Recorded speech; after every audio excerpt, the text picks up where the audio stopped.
przerwa. Nowe technologie spłatały nam psikusa i niestety No masakra. zostaliśmy rozłączeni. Słuchaj, wyskoczył mi komunikat, nie? Bo minęła godzina, nie? I wyskoczył mi komunikat od YouTube'a, a może czas na przerwę.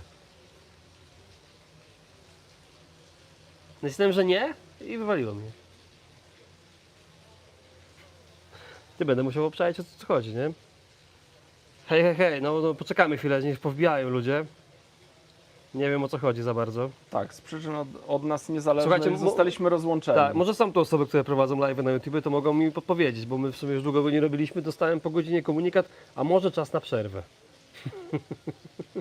No nie chcę żadnej przerwy. Rozpoznano zmęczenie kierowcy. No i wywaliło, nie? Nie mam zielonego pojęcia, o co chodzi. Tak zaraz będę musiał zawołać Maćka i porozrzucać to po jakichś tam grupach. Macie chwilę potrzyma, a ja tam usiądę do kompa i ogarnę temat. Także dobra, czekajmy chwilę, mamy minutę, dajmy tak do 2 minut. Witamy ponownie, witać słychać, Antek Krzywicki, hej, dzięki. Słuchajcie, to taka sama prośba, zostawiajcie łapki w górę, żeby to poszło gdzieś dalej. Tak, bardzo dziękujemy, że znowu do nas wróciliście, Tak. bo technologia spłatała figla. O co tu chodzi? Dariusz Schulz, witam, cześć. Czy ten nowy klip z dotacek Venta Lite, co daje dodatkowy gwint na Nie pasuje. podpórkę, jest kompatybilny z starszą wersją półki? Nie. Antek Krzywicki, co powiesz o wędkach Monster? To za chwilkę, jak skończymy supera, nie? Adaś, poczekaj, pójdę po Maćka, potrzymaj, tak? Tu masz czat, ci będzie leciał. Ja nie będę nic odpowiadał, ja się na tym nie znam, ja zaraz przerwę ci zrobię. Idź po Maćka, a ja tu zaprezentuję może szczegóły tych wędek. O, tu mi zleciała. To co mówiłem o wędziskach Supera X Distance, zobaczcie. Wywaliło nas, nie? W Takie sensie, delikatne nie, dostałem przeloteczki, komunikat po nieduże. godzinie od YouTube'a, a może czas na przerwę. Wyjebał ten wpis. Przeszki, American Tackle. Dobra, O. masz? Jest już Maciuś, będzie nas tutaj wspierał. Tak, ja na chwilę znikam, bo muszę tam przy komputerze podziałać. Tu masz tak, Anna będzie opowiadał o wędkach, jakby coś tam... Dobra, na bieżąco Czytaj. czytać, tak jest. Zaprezentowałem dolnik tam w tym wędzisku. Ci co nie wiem, może nowe osoby będą, może zacznę od początku tutaj. Może nie, nawet nie od początku, ale tak troszkę więcej niż, troszkę się powtórzę, bo urwało nam live'a poprzedniego, teraz po raz kolejny się połączyliśmy. Wędziska Supera X Distance, nowe wędziska w ofercie Prestona. Długi, bardzo wygodny, komfortowy dolnik Fuji. Blank z oplotem Supera X. Taki szary, jakby się tam przyjrzeć, to widać napisy Supera X i tak dalej. Przelotki dystansowe, antysplątaniowe, tutaj ta pierwsza o dużej średnicy, American Tackle. Na kolejnym elemencie, tym środkowym, też takie przelotki właśnie antysplątaniowe na potrójnej stopce. Też nie wiem, czy to będzie tutaj widać, ale na tym elemencie dodatkowo, nie wiem Maciek, czy to... Ja muszę pod jakimś kątem, tutaj jest ten element jest wzmocniony, widać, że on jest tak jakby dodatkowy oplot był. Nie No wiem, czy widać, troszkę ten inna oplot widać na pewno, ale... Może tutaj, na tym etapie, ja tu widzę, że Okej. tu jest tak jakby dodatkowe wzmocnienie i to na tym elemencie i na elemencie szczytowym. Chodzi o to, że jak te elementy tutaj ze sobą połączymy, no to żeby ten element łączenia był wzmocniony. To jest Ma ten to newralgiczny punkt. tak, szczególne znaczenie podczas zarzucania. Tutaj też jest wzmocnienie, tutaj na tym elemencie też to, no ja to widzę, nie wiem czy to widzi kamera. Tutaj już na tym szczytowym elemencie dwustopkowe, też delikatne przelotki. No i już pod sam koniec na jednej stopce przelotki. O, uda mi się wyciągnąć. Czy 60, czy 80, dlaczego? Czy 60 do 80 gram, dlaczego nie dwuskład? Ja myślę, że to jest kwestia transportu wędki. No nie wiem, tak konstruktorzy zrobili. Wędka chyba nie traci na jakości. No ja wiem, że wielu wędkarzy, nie wiem, jak ma spinningi załóżmy 2 czy 2 tam 20, no to chciałoby w jednym składzie. Tak. Czy wędziska, nie wiem, 3,5 czy 3,60 czy 3,80 chciałoby w dwuskładzie, natomiast no nie wiem, może jestem za mało wymagający, natomiast ja naprawdę nie widzę różnicy, jeśli chodzi o własności użytkowe takiego wędziska. No jeszcze do mnie to jakoś nie dotarło, że to jest jakaś tam duża różnica, natomiast widzę bardzo dużą różnicę, jeśli chodzi o transport. Jak miałbym transportować wędzisko 3,60 w dwuskładzie, no to ono już jest bardziej... no, Nie wszyscy posiadają takie duże auta, kombiaki i tak dalej, jakieś busy, żeby móc to... tak, poza tym no ja używam pokrowców Transportować. 175 cm, bo one mi idealnie, powiedzmy, jak wkładam Tak. do auta, to wzdłuż auta od zagłówka do klapy one mi ładnie te wędki w tym pokrowcu się chowają. Natomiast jakbym użył dłuższego pokrowca, no to już wtedy musiałbym gdzieś tam lawirować w aucie. Dlatego no, dla mnie to jest niepotrzebne. No nie wiem dlaczego. No tak konstruktorzy to zrobili. Szczytówki. To też jest pewna nowość, jeśli chodzi o wędziska dystansowe. Tutaj akurat mam ze sobą szczytówkę dwuuncjową i w zestawie, jak będziecie chcieli wędziska kupić, to są 3 szczytówki. 2 uncje, 3 uncje i 4 uncje. Natomiast jest możliwość do kupienia szczytówek 1 i 1,5 uncji. Takie delikatniejsze szczytówki do dystansu, wiadomo, jeżeli się łowi na dużym dystansie, na przykład, a nie ma dużego uciągu, czy tam jakiegoś ruchu wody, a zależy nam na dobrej sygnalizacji brania, no to takie delikatniejsze szczytówki lepiej te brania nam wskażą, więc będzie też taka możliwość. Szczytówki, zobaczcie, to jest dwuuncjowa, no to już mocniejsza oczywiście szczytówka, no bo ona musi wytrzymać zarzut, natomiast nadal ma fajne ugięcie i brania leszcza na pewno pokaże. Adam, pytanie z innej beczki. Czy spotkałeś się kiedyś z tym, żeby plecionka Prestona puszczała kolor? Pewnie chodzi o tą pomarańczową, się domyślam. Tak, ona zawsze puszcza kolor. Znaczy puszcza kolor, powiedzmy, jak kupimy nową, no to jak ja nawijam ją na kołowrotek, a nawijam w ten sposób, że trzymam, ta plecionka mi przechodzi przez jakąś tam szmatkę i nawijam, to po I to prostu zazwyczaj zostaje na tej szmatce. na tej szmatce, gdzieś tam na przelotkach też zostaje, ale to tak jakby ten proces... Bo tu pisze Sebastian, że gdzieś tam po nawinięciu, przy pierwszym łowieniu, jak dostała wody, to wszystko ma czerwone kropki, po prostu mu puszczała tą farbę plecionka gdzieś tam na pierwszych razach. Być może, jeżeli tego nie wiem, no nie byłem nigdy w kropkach, ale Tak, wiem tak. o czym może ktoś mówić. No tak jak mówię, jak ja nawijam, to nawijam przez szmatkę i tak jakby ten, nie chcę powiedzieć nadmiar, ale powiedzmy ta część, która odpada, czy To może schodzi być z tej też plecionki. jakiś, nie wiem, fabryczny konserwant, który schodzi po pierwszych razach do Ja tej nie wiem, plecionki. nie wiem co to jest, Ciężko ale stwierdzić. no ja się tym nie przejmuję. Ale na jakości ona na pewno nie traci. No nie, słuchajcie, ja się łapię na tym, jak spoglądam na swoje szpule, a robię to w ten sposób, że jak nawinę plecionkę na szpulę, to daję sobie naklejkę na tą szpulę, jaka jest średnica i kiedy ją nawinąłem. No to ja jeszcze na moich kołowrotkach w tym roku akurat przewijałem, ale miałem takie po 3-4 lata plecionki. Więc i to u mnie działało tak, że na przykład 2 lata łowiłem plecionką i po tych 2 latach po prostu przewijałem ją na drugą stronę jest. i znowu miałem nówkę sztukę tą plecionkę. Naprawdę, ona przez lata nie traci na... Fajnie się to robi, jeśli się ma 2 szpule do kołowrotka, wtedy przewijasz ze szpuli na szpulę i jest odwrócona i dalej jest jak nowa. Tak, więc ja naprawdę po parę lat tymi To plecionkami jest kolejne łowię. pytanie, czy ten nowy klips do tacek Wenta z tym dodatkowym gwintem, czy on jest też kompatybilny Nie ze pasuje. starszymi półkami? Nie, Nie pasuje. według mnie nie pasuje. Nie pasuje, bo Nie, one inny mają trochę jednak profil. inny rand, inny profil i on jest Tak. wpasowany idealnie do tych nowych półek. Tak. No dobra, to można powiedzieć, że seria Supera X Distance, opowiedziałem o tej serii. Jeśli macie pytania, to bardzo proszę zadawajcie. Ale korzystając z okazji, że no wychodziłem tutaj, to zabrałem jeszcze ze sobą jeszcze jedno wędzisko.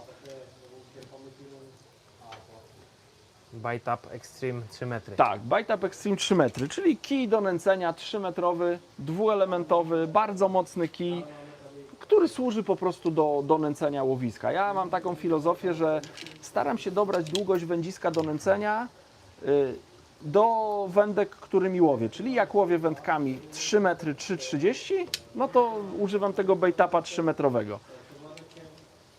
Jeżeli łowię wędkami 3,60, 3,80, wykorzystuję Bite Upa, który w zeszłym roku został zaprezentowany, czyli 3-elementowego Bite Upa 3-elementowego Bite Upa o długości 3,60.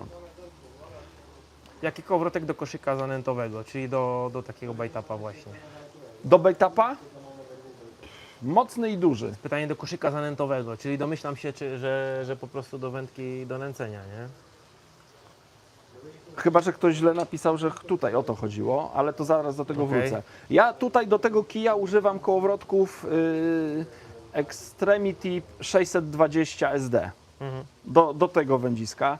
Preston też ma plecionkę do nęcenia. Nie wiem, czy ona była zaprezentowana w zeszłym roku, czy w tym roku. Jak w tym roku to jest na pewno na stole, to też o niej wspomnę. Specjalna plecionka, chyba 0,18 średnica, właśnie przeznaczona do nęcenia łowiska.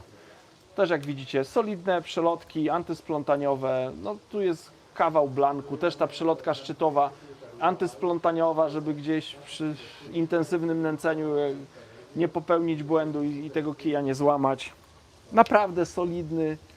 Do półek jeszcze wrócimy, tutaj odpowiadam Adamowi Bielańskiemu, do półek jeszcze wrócimy, za niedługo tam pogadamy troszkę więcej o tych półkach, to Wam też postaram się wytłumaczyć, dlaczego między innymi te nowe podzespoły z tych półek nie pasują do starych, dlatego są nowe po prostu, no, ale to już pogadamy za chwilę właśnie przy tych Tak, półkach. a jeśli chodzi, bo było pytanie o kołowrotek, tak, tam do koszyczka. Tak. Domyślam się, że być może chodziło o dystansowe łowienie, więc ja do serii Supera X Distance wykorzystuję kołowrotki Extremity i XTR. To jest potężna maszyna, bardzo mocna przekładnia ślimakowa w środku, bardzo szeroka, bardzo długa szpula, która ten kołowrotek nawija niecały metr. No ja dokładnie nie powiem Wam w centymetrach ile to jest, ale na przykład jak łowiłem na odległości 70 metrów, no to robiłem 72 obroty i miałem koszyczek tutaj koło siebie. Czy tam 73 obroty, coś takiego, więc powiedzmy w dużym przybliżeniu niecały metr na jeden obrót korbki kołowrotka. Korbka jest dosyć duża, wygodna, naprawdę ten kołowrotek świetnie pasuje właśnie do tych wędzisk Supera X Distance. Jest nasz Michał. Jestem. Kurczę, nie? To jest w ogóle opcja, która się wyświetla użytkownikom YouTube'a od 13 do 17 roku życia. I przypomina o tym, że czas na przerwę po prostu od ekranu, nie? Więc jakby git, pro, fajnie, okej. No ale dlaczego nam to wyskoczyło? Ani ja nie mam 17, ani ty nie masz 13, no. Może masz filtra od córki założonego. No gdzie przecież to Preston jest? Słuchajcie, nie wiem, czy słyszeliście, co mówił Michał, ale właśnie YouTube uznał, że ja jestem małolatem. No ale trochę tak jest, no w głowie to tam mam trochę te 15 lat. włosów na głowie. No włosów mam dużo, to nie narzekam. Ale już broda siwa, zmarszczki. Masakra. Dobra, możemy wejść do środka. Jestem święcie przekonany, że generalnie ten komunikat o przerwie wyrzuci drugi raz, ale niby wiem co kliknąć, żeby się nie wyłączyło. Idziemy z powrotem. Mam nadzieję, że teraz to pudełko będziemy mogli pokazać. O właśnie. Jezuniu. Musimy trochę naokoło przejść, żeby nie przeszkadzać. Zobaczcie, co tu się dzieje.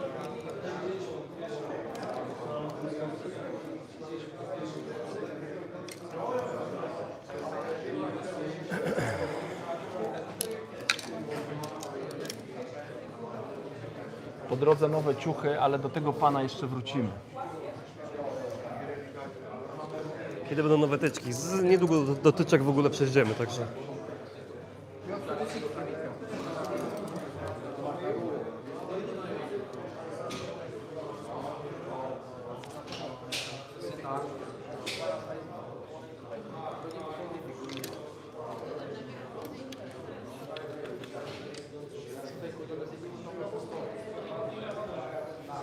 Muszę złożyć tą wędkę, bo jak ktoś machnie, żeby mu nie zostały elementy w ręku. Dobra. Dobra, kije. Dobra, to co, lecimy do pudełek. Tak, tylko tam Nie, tam będzie wszystko ok teraz. dobra, jest soczek. Poczekaj chwilę, bo ktoś tam... Okej. Słuchajcie, pudełka. Prezentacja. Pudełka chyba się cieszą. Zobaczcie, tam już właśnie już sięgałem swoją ręką, ale ktoś tam mnie odepchnął. Także jeszcze poczekamy z pudełkami. O wózku może wspomnę. Dante Kasumi Adam, pozdrów moją dziewczynę Magdę, która nie chce ze mną łowić. Dziewczyna jak ma na imię? Magda. Pani Magdo, bardzo serdecznie pozdrawiam. Proszę dać szansę. Proszę chociaż spróbować, wyjść na ryby. Jeżeli nie łowić czynnie, to chociaż, nie wiem, wypoczywać sobie z książką na łonie natury. Zachęcam. Ej, a w ogóle powiedzcie mi, czy tamta transmisja, ta druga, ona dalej widnieje jako na żywo, czy ona widnieje jako, nie wiem, że jej nie ma? I ludzie się teraz wylogują. Tak, no. Słuchajcie, tam, tak jak wspomniałem, tamten jest zajęty, tam to miejsce, więc nie chcemy tam ludziom przeszkadzać, bo też tam coś nagrywają. Wolny jest wózek, więc może zaprezentuję nowy wózek czterokołowy. Ten wózek jest w pełni demontowalny, bo te wszystkie elementy można porozkładać i w dosyć nieduże tak jakby pakunek to się mieści. Wygodne uchwyty, 4 koła. Koła są bardzo solidne, każde koło tak jakby jest oddzielnie, one nie są na wspólnych ośkach i nowością jest, zobaczcie tutaj, skrętne tylne koło. To koło jest, no powiedzmy 360 stopni obrotowe. Nie wiem, czy mi się uda jakieś wyjąć koło, może to obrotowe wyjmę. Jiry Nowak. Zdravím, panie Adamie. Mogliby jasne mi ukazać, jak wypada prewani system na kresło? Dekuje moc Jirka. Chodzi o montowanie systemu jezdnego tak. do krzesła. No ja bym tak bym zrozumiał. Tamtej Ale transmisji chyba- już nie ma. Czekaj. Nie ma tamtej transmisji. Nie jestem w stanie tego teraz zrobić, bo tam trzeba mieć narzędzia, klucze imbusowe i tak dalej. A nie mam takich kluczy, żeby wam to zaprezentować, jak się to montuje. Także przepraszam. To są koła. Akurat jedną odkręciłem. Zobaczcie, to koło jest w pełni obrotowe. To jest tylne koło. Pełne, tutaj jest pełna ta opona. To nie jest tak, że tam jakaś dętka jest czy coś takiego. To jest, nie wiem jaki materiał, no, ale dosyć twardy. Taka terenowa, solidna opona. I 4 takie koła w tym wózku są, z tym, że 2 tylne są skrętne. O, one się tutaj montują. Za pomocą pokrętła się zabezpiecza. Wózek ma tutaj, powiedzmy, tą część, na której układa się akcesoria. Ta część, jak ja korzystałem z tego wózka, no to tutaj w tej części tutaj opierałem swój kosz wędkarski, a tymi uchwytami tak jakby, ja to jakoś nie pamiętam jak to miałem, chyba w ten sposób bardziej, zamienię, bo to jest chyba źle zamontowane. Ja to montowałem w ten sposób. I to widzicie, jest regulacja rozpiętości, więc jak ułożyłem swój kosz wędkarski na tym, to za pomocą tych 2 elementów mogłem ten kosz ograniczyć, żeby on się nie przesuwał. A wózek jest wykonany ze stali czy aluminium? Stal. Stal, To jest solidny, no. tak, solidny, kawał solidnego wózka. Tutaj układamy oczywiście jakieś bagaże. Czekaj, ja to zostawię. Ciekawostką jest to, że ten wózek ma regulowaną długość, chyba tak mogę powiedzieć.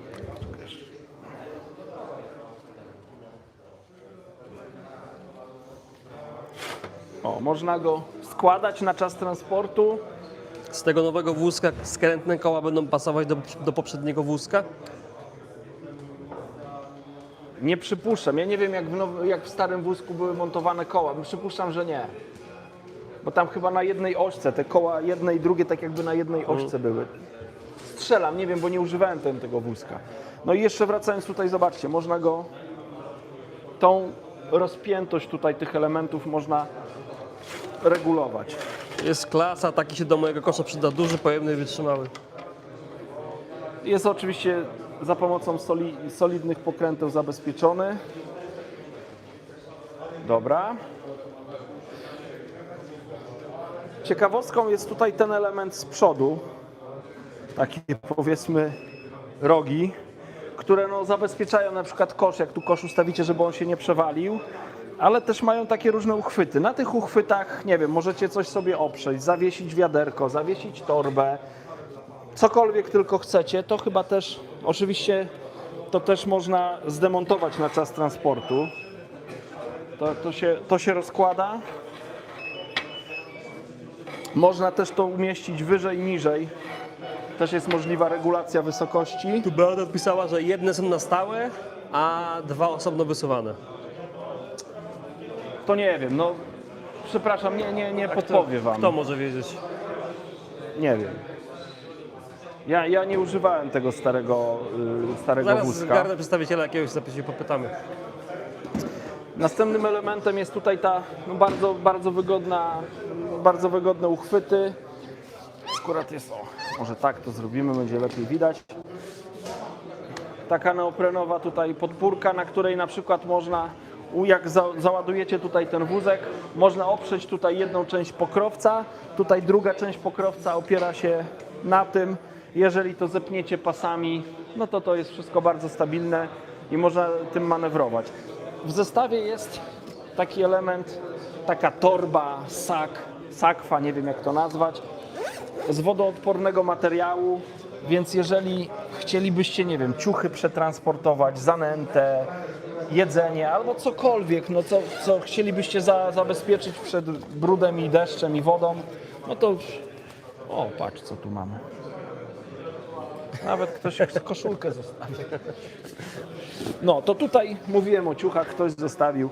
Zostawiacie tutaj sobie to. Oczywiście trzeba zapiąć, żeby tam woda nie naleciała.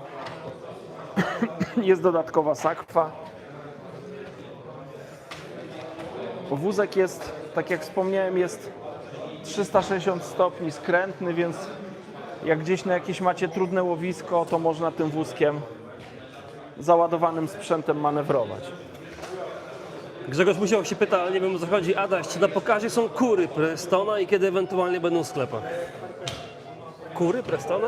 Nie, to pewnie jakiś słownik coś zamienił. Aha.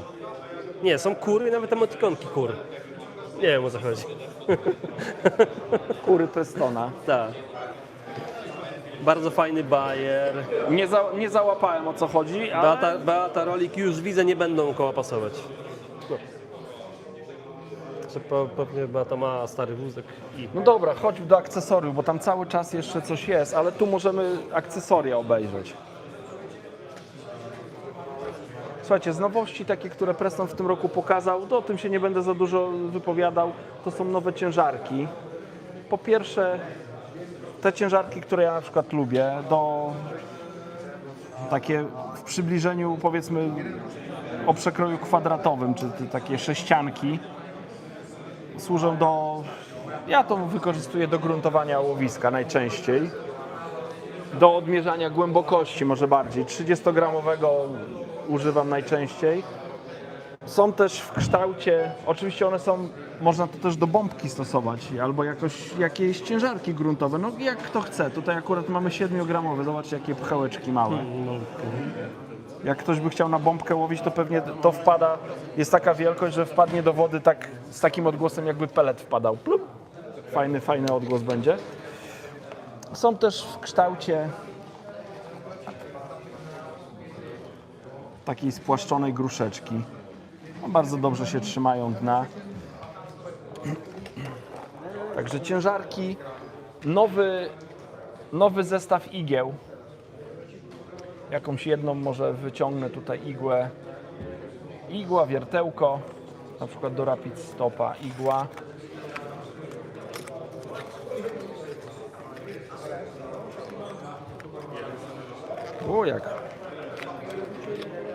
Co to skleili? Tak? Nie da się wyjąć?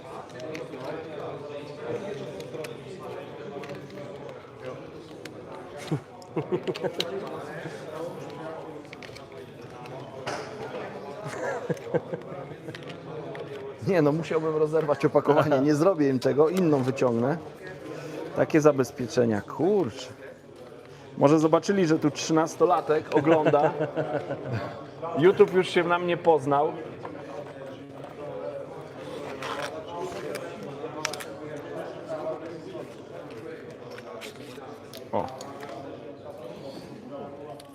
One są opisane jako elementy pływające, czyli jak wpadnie Wam do wody, to ten element, ten uchwycik tutaj, który jest, on pływa i te elementy po prostu po wpadnięciu do wody utrzymają się na powierzchni. Tutaj akurat mam wiertełko. Wygodny uchwyt. Tak to wygląda. No i tych igieł jest dużo. To w zależności od tego, do czego jest Wam potrzebna ta igła, no to tych rodzajów igieł jest dużo. Kolejna ciekawostka. Myślę, że to będzie fajna rzecz dla tych wędkarzy, no, którzy łowią na dystansie, którzy łowią na metodę na dystansie.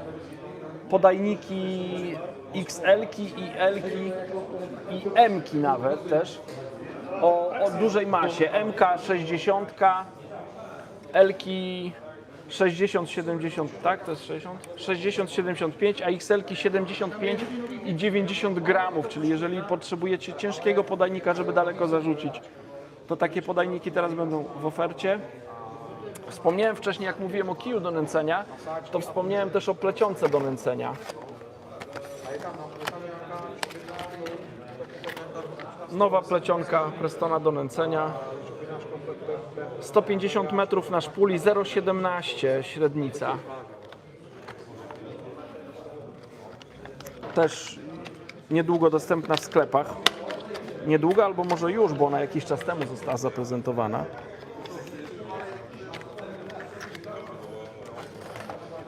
Z tych gadżetów jeszcze chciałem Wam zwrócić uwagę na ten koszyczek. On ma, jest tu opisany, to ja się posilę, 20 gramów.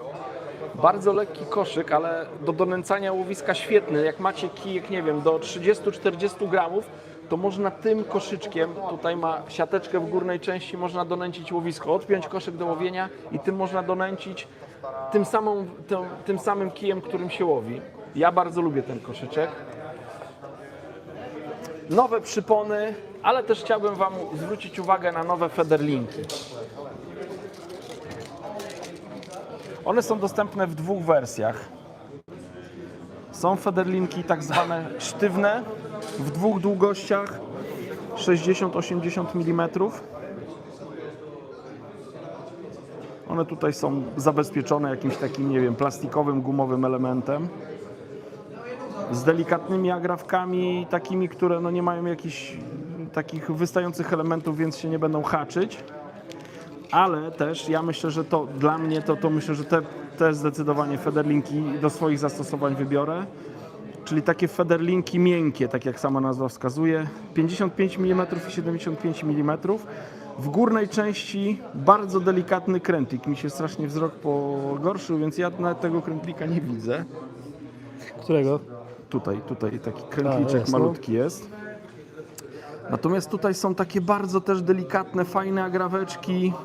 No mnie się to podoba. Powiem szczerze, że jak ja bym miał konstruować jakiś federlink taki nawet wyczynowy, bo tu jest po prostu na plecionce, to by było to.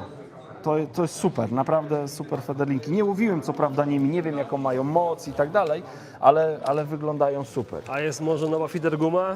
Nie, nie ma feeder gumy. Wow, już po wędkach. Nie no, wędki dalej są. Ale jak Ciebie nie było, to tak, to już gadaliśmy. Dobra, przechodzę do pudełka, bo o to pudełko kilka osób pytało. Artur Matczak, z dedykacją dla Ciebie. Zamknięte. Nowe pudełko.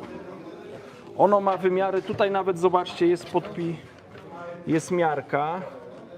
Michał, Ty widzisz, bo ja tak jak wspomniałem, mój wzrok Do 30, 15, 20, 30. 25, 30. Czyli ten element ma powiedzmy 30, Parę. jak tu jest 30, no to 35 cm max tutaj jest.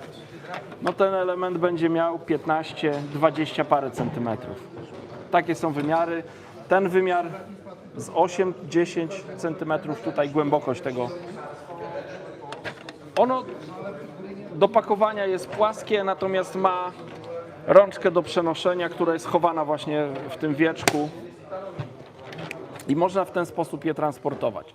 Ale Preston, jak to Preston, wymyślił jeszcze coś dodatkowego. Zobaczcie, tutaj z boku są takie specjalne klipsy, I te klipsy służą do tego, żeby te pudełka, na przykład jak ktoś nie pomieści się w jednym pudełku, albo chciałby mieć różne, nie wiem, w jednym ma podajniki, w drugim koszyczki, w trzecim jeszcze jakiś inny sprzęt i chciałby się pomieścić, no to może te pojemniki układać w stos i tutaj są takie specjalne klipy. I tym klipem, po prostu jak ustawicie tu pudełko, to tym klipem możecie zamontować kolejne pudełko. Ja akurat nie mam drugiego, żeby pokazać, ale zobaczcie, tutaj są takie uchwyciki, czyli tym ciach, zapinamy i mamy kolejne, tak jakby pudełko na pudełku, możemy to przenosić i wtedy w takim stosie transportujemy kilka takich pudełek. Co jest w środku? Zapraszam. Dwie solidne klamry, które zabezpieczają, żeby wieko się nie otworzyło. Po otworzeniu tego wieka tutaj mamy te elementy, które tutaj są, służą, no nie wiem, możecie przechowywać co chcecie. Myślę, że oryginalnie tutaj konstruktorzy w Prestonie przewidzieli, żeby tutaj przechowywać szpulki Revolution z przyponami. Oczywiście tu są wyjmowane te przegródki. Wszystkie te niebieskie elementy, które widzicie, one są wyjmowane, więc jeżeli będziecie chcieli jakoś inaczej zaaranżować sobie tutaj wnętrze, to możecie dowolnie to sobie konfigurować. Nie wiem, chcecie coś długiego, tutaj wyjmujecie sobie te przegródki, macie coś długiego, a jak szpulki, no to wtedy są przegródki, które umożliwiają ładne ułożenie szpulek z przyponami. Taka tacka, w tej tacce też są te wyjmowane przegródki, taka wkładeczka, w której można umieścić, nie wiem, jakieś opakowania, czy luzem nawet, nie wiem, stoperki, haczyki. No haczyki to razem luzem nie, ale powiedzmy w opakowaniach, w tych blisterkach można to tutaj poumieszczać, gruntomierz, jakieś takie rzeczy. Tutaj można umieścić jakieś ciężarki, koszyczki, no jak chcecie, tak jak pokazuję, można to dowolnie sobie konfigurować. Także chyba tyle o pudełku, no. Bata, rolik, pudełka ekstra, bo stare lekko małe. Z Bizus, siema chłopaki, serdecznie pozdrawiam. Dante Pozdrawiamy. Kasumi, łowiliście kiedyś na PZW w województwie łódzkim? Próba, Smardzew lub Jeziorsko? Ja nie łowiłem. Ja też nie, ale w łódzkim byliśmy kiedyś. Dobrze, łowiliśmy. WW Neon, panowie, powiem tak, troszkę mi mina opadła, bo w tym tygodniu mają przyjść 2 wędki Monstery. Mam nadzieję, że będę z nich zadowolony. No będziesz, a czemu mina opadła, nie? Świetne kije. To zależy od, po prostu, wiesz, od zastosowań, nie? To, chcesz jeszcze, czy przerwę i Maciek wchodzi? Możemy zrobić przerwę i puśćmy Maćka, bo Maciek już w blokach startowych, tak, gotowy. zrobimy przerwę, wpuścimy Maćka, pójdziemy do tematów spławikowych, a ten oto pan tu będzie dla Was dostępny za jakąś godzinę, półtorej. Tak. Do zobaczenia. Dziękuję, Tylko- że byliście i tylko pytaliście. Mikrofon oddaj. Oddam, spokojnie. Proszę bardzo. Co, ty się będziesz tu kręcił, czy idziesz stąd? Piwo jest tutaj. Dobra, ale czy nie, bo w sensie, że... Będę pilnował. No, bo jakbyś zerknął, to by było fajnie, nie? Słuchajcie, przeniesiemy się najpierw o dotyczek, co? Ja bym na chwilę usiadł, wiesz? Bo już mi ciężko z tym. Rozumiem. A jakby długo nie siedziałem. Wezmę sobie statyw. Chwilę po prostu mi rączki odpoczną.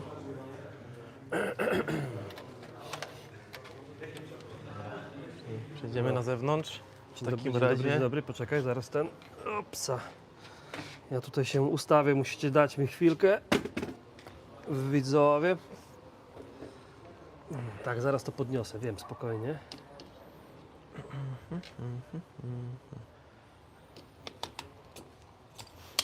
Kurde, ładowarka indukcyjna, dobra rzecz. No i ten akumulator No tak, to trzyma, nie? Gorzej jak się to zapomina można ładować. Czy ty tak będziesz, widocznie ty się będziesz... Czekaj. Ja się będę tutaj kręcił. Troszkę nie tak, ukrywam, żebyś nie musiał mi tu kucać. że trzeba będzie z tym pochodzić też chwilę. Nie, no spokojnie, pochodzimy na pewno, nie?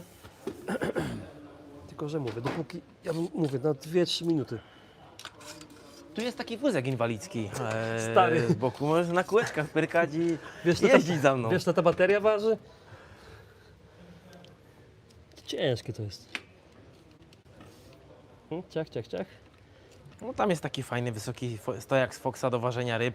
O, Lżejszy, karbonowy. tu sobie na sekundkę usiądę. Bo tu możesz, tu będziesz mówił o tych... Tak, to na nie? początku tutaj Wam pokażę, jakie tu są nowości ze stajni Prestona, jeśli chodzi o te długie wędki. Zarówno, może tak?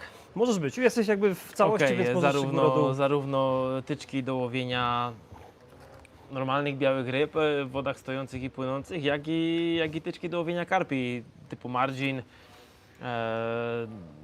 Jest czym wybierać, są to na pewno trochę tańsze alternatywy, trochę łatwiej dostępne dla co po niektórych, ponieważ cała ta nowa seria tyczek MCX, jest to tyczka MCX6 i MCX4. Są to tyczki naprawdę w bardzo korzystnych pieniądzach. Najwyższy pak tej najwyższej wędki, największy pak jest już dostępny poniżej 5000 zł, więc myślę, że no nie jest to głupi pomysł, jest to oferta naprawdę warta rozważenia, tym bardziej, że no niewielu ludzi chce od razu inwestować nie wiadomo jak duże pieniądze w te najwyższej jakości tyczki, więc myślę, że jest to naprawdę fajna alternatywa i dla tych początkujących i dla tych, którzy gdzieś tam sobie po prostu rekreacyjnie na te tyczki łowią. Także jak macie jakiekolwiek pytania o tyczki, to śmiało warcie, bo to jest naprawdę dobry moment, żeby troszeczkę się o te rzeczy wypytać, bo co, mamy wszystko, nie? Co jest nowe? Tak jest, wszystkie rzeczy mamy z tych nowości. My potem oczywiście wrócimy się do środka. Tu w pogoni za kropkami pyta, ilu metrowe są, bo miałem Mavera 11,5 karpiowego i chcę coś w długości 9-10 metrów. No to już mówię. Jeśli chodzi o te tyczki mniej karpiowe, bardziej uniwersalne, to model MCX4, ten, który tu mam teraz w ręce, to on występuje w 3 długościach aż. Jest wersja 10 metrów, 11,5 i 13 i macie możliwość, nie trzeba kupować 13, jeśli komuś jest to niepotrzebne, więc można zainwestować od razu w tą 10 czy tam 11,5.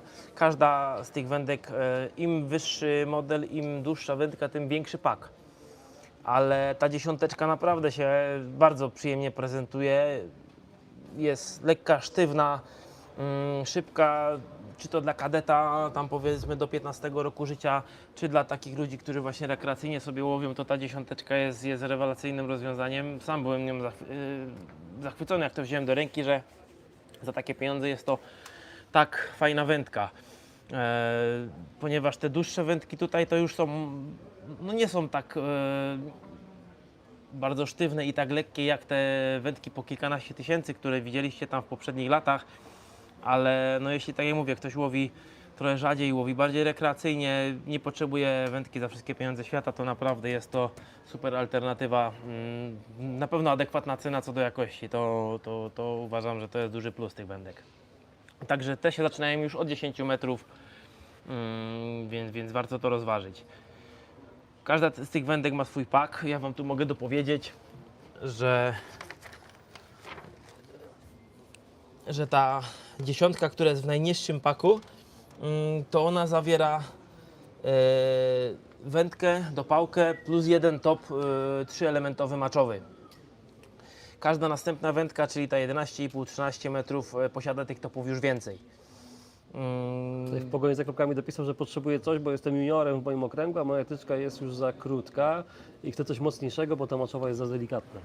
Okej, no to jest na pewno taki Aron, to jest wędka, która nada się zarówno do łowienia białych ryb w kanałach, w jeziorach czy tam w rzekach, jak i możesz sobie z nią pojechać na komercję i pobawić się z karpiami, ponieważ zaraz Wam pokażę, topy są przystosowane do łowienia dużych ryb, są wzmocnione te topy w miejscach, w których motuje się boczny slot, więc w każdej chwili można sobie tam tylko tą dziurkę wywiercić w tym miejscu, które jest do tego przeznaczone, wkleić ten boczny slocik, który Preston gdzieś tam dedykuje do tych topów i mamy gotową wędkę na karpie i na karpodromy, nie? Oprócz tych tyczek MCX, zaraz Wam pokażę jak one wyglądają tam jeszcze od przodu, to są tu Zaraz jeszcze... podejdziemy. Co? Zaraz podejdziemy, już Zaraz nóżkę podejdziemy. posuwają. Michał sobie chwilę odpocznie. Są tu jeszcze dwie wędki typowo do łowienia karpi. 9,5 metrowy margin Monster Edge. To jest naprawdę fajna wędka tutaj. Patrzę, to się jedną ręką da podnieść. To jest, no, myślę, że to się da jedną ręką podnieść tego Monstera. Czy nie? Ciężko. No i oprócz tego jeszcze nowa wersja tej wędki Duracarp, która była w wersji chyba 6-metrowej, to na pewno. Teraz jej wyszła 8. To jest taka wędka, można powiedzieć, do zadań specjalnych. Rzekłbym nawet głupotoodporna. Jak ktoś jeszcze nie miał okazji próbowania takiego łowienia właśnie karpi gdzieś tam spod brzegu i ma być to wasza pierwsza wędka, to zdecydowanie polecam ten kij. Temu kijowi, tej wędce nie zrobicie krzywdy. Ta wędka wybacza wiele błędów, a jednocześnie pozwala na holowanie największych ryb naprawdę w tych łowiskach karpiowych, zarówno jesiotrów, jak i takich karpi powyżej 10 kg. Jest świetna zabawa za naprawdę kilkaset złotych, niewielkie pieniądze. Zbroimy w tą wędkę już takie amortyzatory grubo powyżej 2 mm. 3, może nawet 3,5 mm, jeśli takie dostaniecie, nie ma się co bać. Wyciągamy ten amortyzator oczywiście tam tym bocznym slotem, żeby móc tą rybę potem do brzegu ściągać, także jak najbardziej to jest taka tyczka do zadań. Są jakieś nowe rolki na ten rok? Tutaj nie mamy nowych rolek żadnych. Rolki nowe to są te rolki Absolut, które wyszły już Zeszły rok. bodajże w zeszłym roku. One są ciągle aktualne, to są dwie wielkości tych rolek. Można powiedzieć, to są takie topowe rolki, ja ich używałem już cały ten sezon. Mam obie wielkości, używam ich naprzemiennie oraz bardzo często, jeśli potrzebowałem też wyjeżdżać kubkiem, pełną wędką, to rozkładało się dwie pary tych rolek. No i tak naprawdę to są niezastąpione rolki, one mają wszystko, co powinny takie wyczynowe rolki mieć. Są, świetnie się kręcą, są świetnie ułożyskowane. Można je rozstawić bardzo wysoko, nawet na tych najbardziej trudno dostępnych terenach, gdzieś tam nierównych. Więc te rolki Absolut to jest taka górna póła rolek i jak ktoś potrzebuje czegoś porządnego, to na pewno będziecie z tych rolek zadowoleni, to Wam gwarantuję. Dobra. Co? Wracając do tych tyczek, przejdziemy się tam naprzód, pokażę Wam, jak te wędki są wykończone i co one tak naprawdę posiadają jeszcze. Jasne, już się odpinam. Upsa.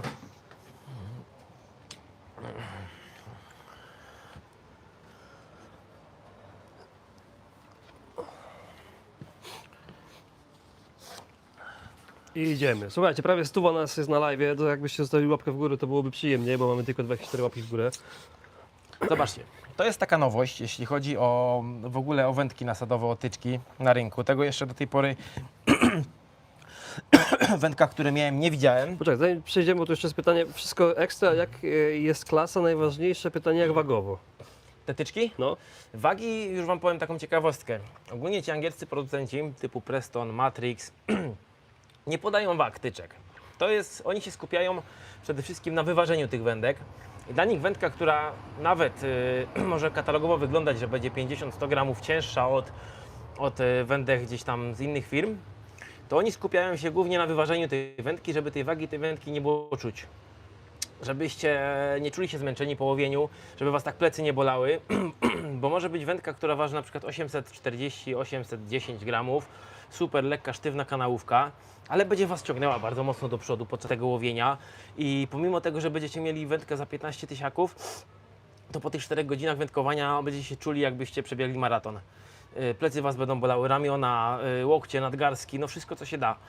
A to nie do końca polega na tym, żeby schodzić z tej wagi tej wędki, tylko właśnie, żeby znaleźć sobie wędkę, która nie będzie Was męczyła podczas łowienia, która będzie świetnie wyważona i gdzieś Preston do tego dąży, że to może być wędka za niewielkie pieniądze, może być trochę cięższa, ona nie będzie tak super sztywna i lekka, wiadomo jak te topowe modele, ale oni kładą od samego początku właśnie nacisk na wyważenie tych kijów, żeby człowiek po łowieniu nie czuł się jak po przebiegnięciu takiego Ranmagedonu właśnie i gdzieś tam, żeby nasz organizm na tym nie cierpiał. Także, tak jak Wam mówię, ja sam nie wiem, ile te wędki ważą.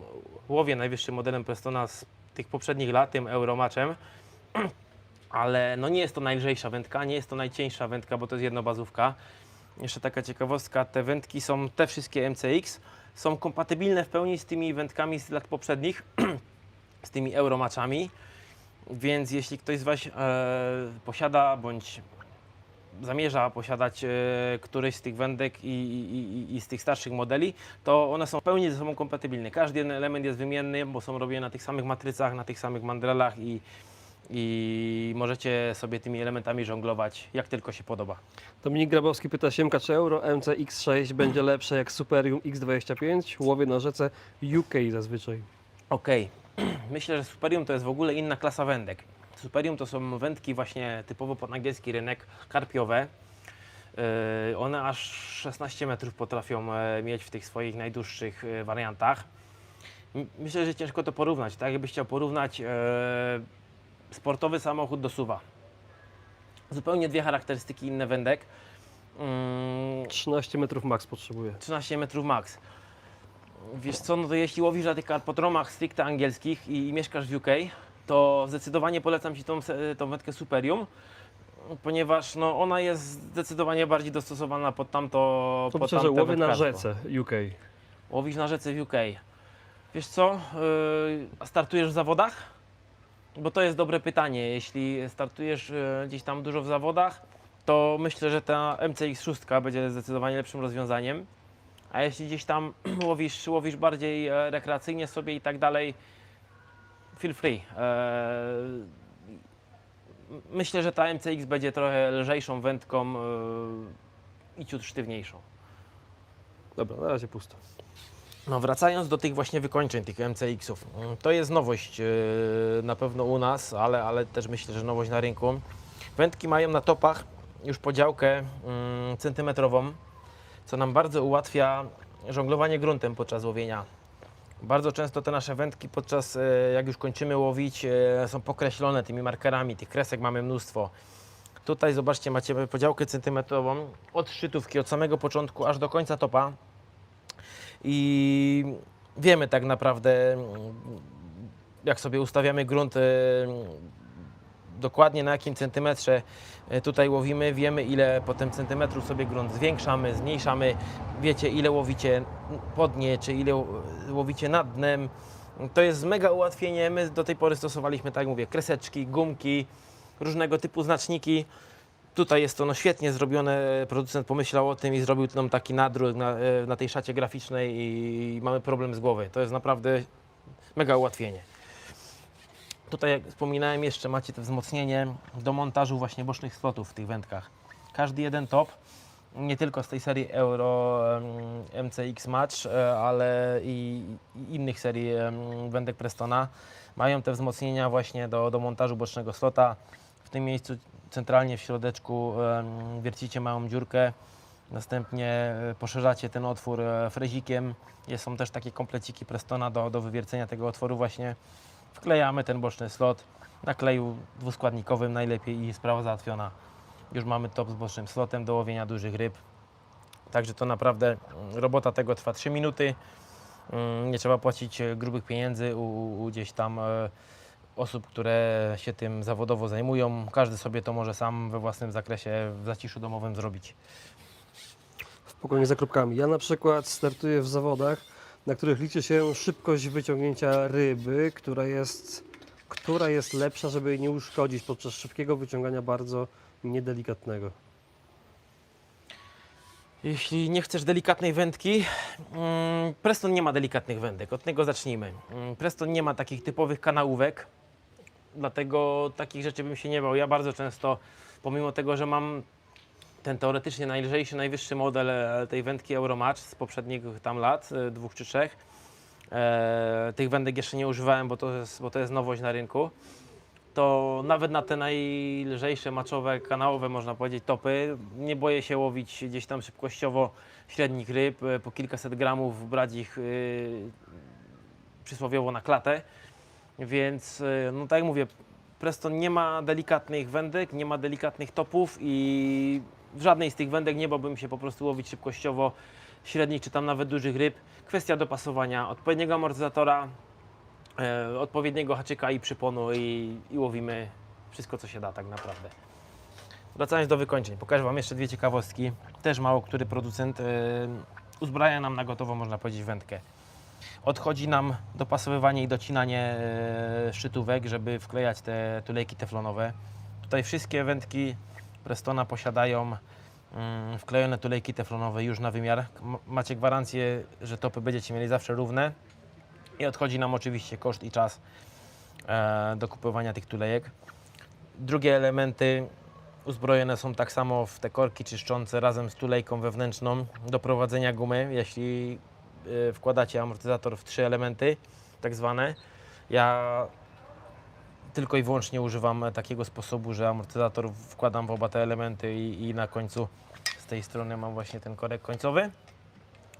Nie stosuję już tych krótkich gum, żeby było tylko w tym elemencie, więc tutaj naprawdę jest duże ułatwienie. Każda wędka jest już gotowy top do uzbrojenia. 5 minut i macie wędkę przygotowaną do łowienia. Wkładamy tylko amortyzator, przywiązujemy końcówkę, czy to dakrona, czy zwykły łącznik. Z tyłu zakończamy drabinką, no i macie top gotowy do łowienia.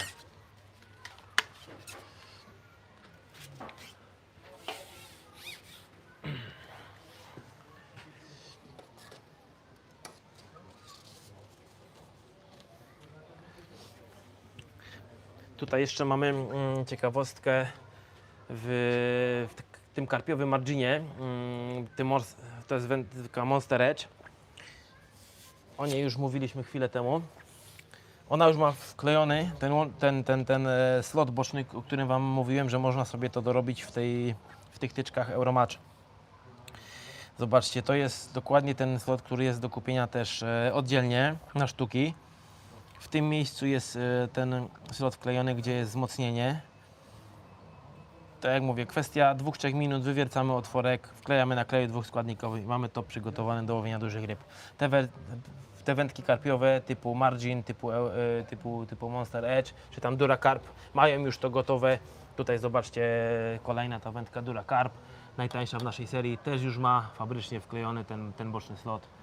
Także wędka jest gotowa do łowienia. I wszystkie oczywiście mają wklejone te tulejki wewnętrzne. I to. To co, do środka? Czy jeszcze tyczki? Jeśli macie jeszcze jakieś pytania Póki dotyczące nie ma. tyczek, Jak będą, to się najwyżej to cofniemy, mówcie nie? na bieżąco, my idziemy do środka, pogadamy jeszcze o innych rzeczach. Wziąłbyś mój statyw tam do środka? Słucham? Wziąłbyś mój statyw Wziąłbym. do środka? To jakbyś mógł wejść.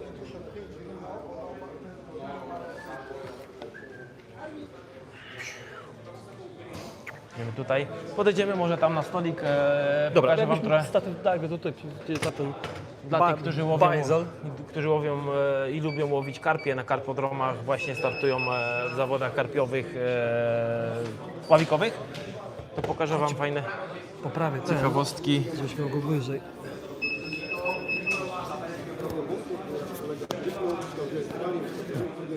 No, Ciekawostki odnośnie właśnie łowienia karpi na skrócony zestaw. Mamy tu kilka nowych tematów dotyczących właśnie karpiowania.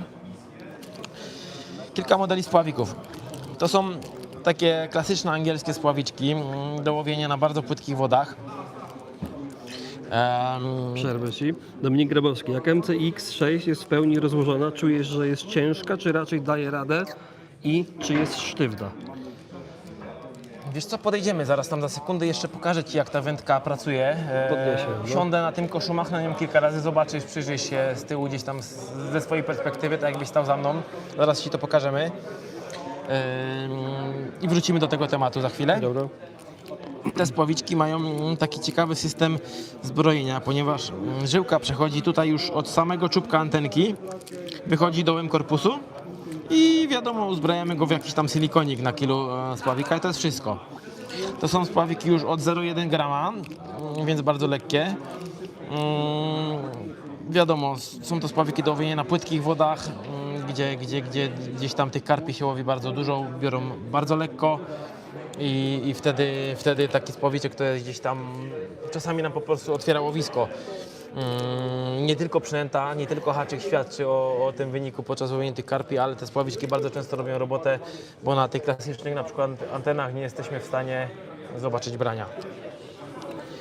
Kolejny nowy model to jest klasyczny taki model F1 XS Pole Float. do łowienia karpi, karasi, do łowienia też na klasycznych wodach stojących, nie tylko tych takich typowo karpiowych ryb, ale ma fajną, grubszą antenkę. Dużo ludzi sobie chwali, którzy gdzieś tam nie widzą tych cieniutkich antenek. Smukły dość korpusik, też cały spławik ma około 15 cm maksymalnie, więc tak jak ma wszystko, wszystko co te spławiki karpiowe gdzieś tam zawsze posiadać powinny. Przede wszystkim są lekkie, bo ich się używa od najlżejszych gramatów. I tutaj mamy ciekawostkę. Zobaczcie, cały system i zestaw tych spławików, które też wyszły bodajże wiosną tego roku. Wszystkie te spławiki mają dwukolorową antenę. Czarno-czerwona. Możemy sobie tą anteną żonglować, a mianowicie każda antenka jest zdejmowana i możemy ją obrócić, przedłużyć sobie czarny kil i zostawić tylko czerwoną końcówkę. Albo odwrotnie, jeśli mamy jakieś tam białe tło, nie malując, nie niszcząc tych antenek, możemy sobie odwrócić. Każda antenka jest pusta wewnątrz. Plastikowa pusta antena. Ona ma swoistą wyporność, ale jest dzięki temu też mega delikatna. Wszystkie te spławiki z tej serii karpiowej mają oczywiście tulejkę przez korpus, żeby żyłka nie zniszczyła tam tego spławika po wyjęciu pierwszego karpia, jak to potrafiło się dziać do tej pory w klasycznych spławikach. Żyłka po prostu cięła nam korpus spławika na pół, on potrafił bardzo często pęknąć, złamać się i było po temacie. Tutaj te spławiki są, można powiedzieć, takie trochę kuloodporne, bo nie dość, że mają bardzo mocne malowanie, mają bardzo mocny, sztywny węglowy kil, to jeszcze właśnie ta tuleczka przez środek to jest taka kropeczka nadi w tych spławiczkach karpiowych. Zbliża nam się 3,5 minuty do godziny nam zostało. Ciekawe, czy mi wywali znowu. Czy wywali znowu? No zobaczymy, przekonamy się. Gdzieś Może tam już... czytałem, co mam kliknąć, żeby nie wywaliło, także tu się Michał Gubański pytam, siema Maćko, pokaż jak możesz to nowe grzebienie. Tak, taki jest plan, do grzebieni zaraz dojdziemy.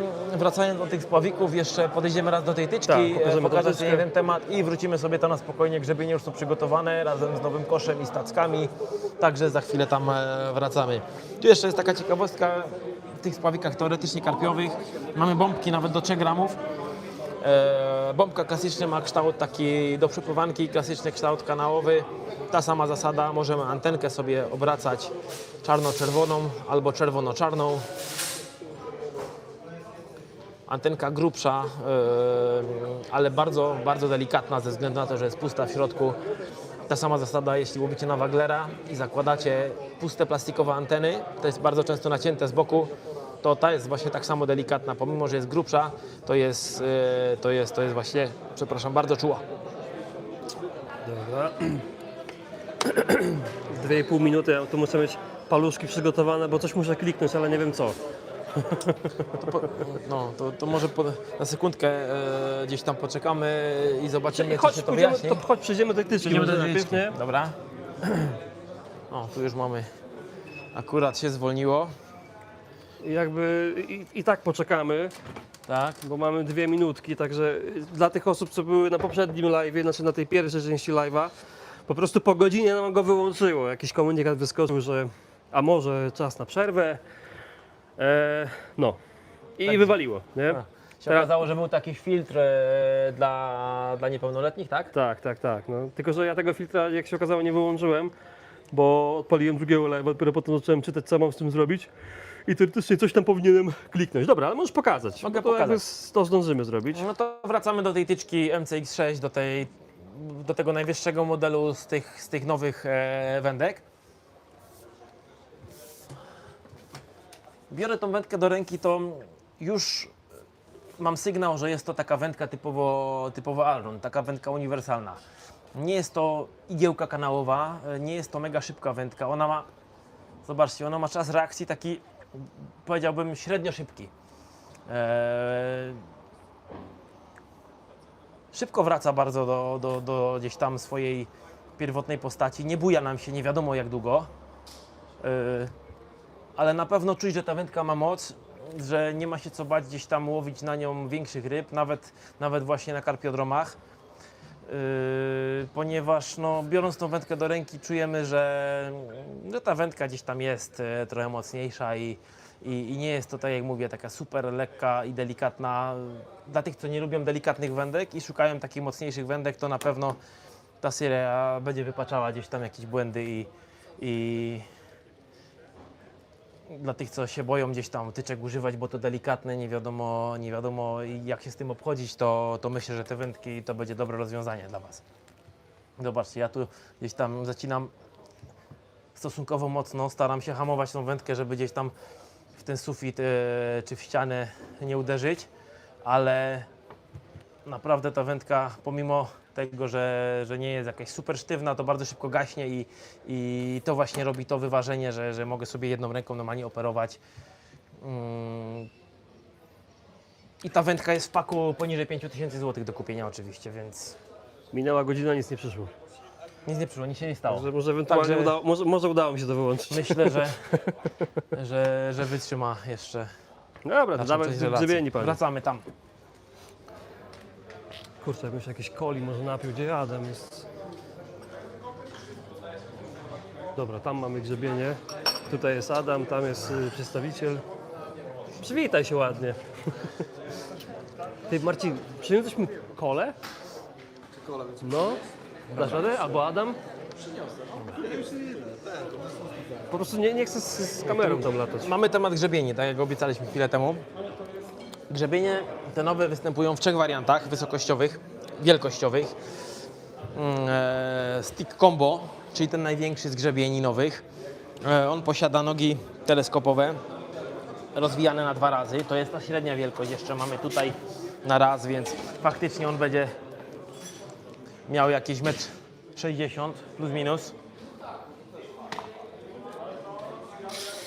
Pasują na nie na pewno przedłużki do grzebieni, które były do tej pory w Prestonie dedykowane do tych grzebieniów, więc widzę, że te przedłużki będą z nimi na pewno kompatybilne.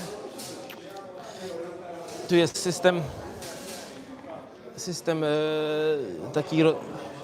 taki sposób rozwiązany, że możemy sobie tym regulować.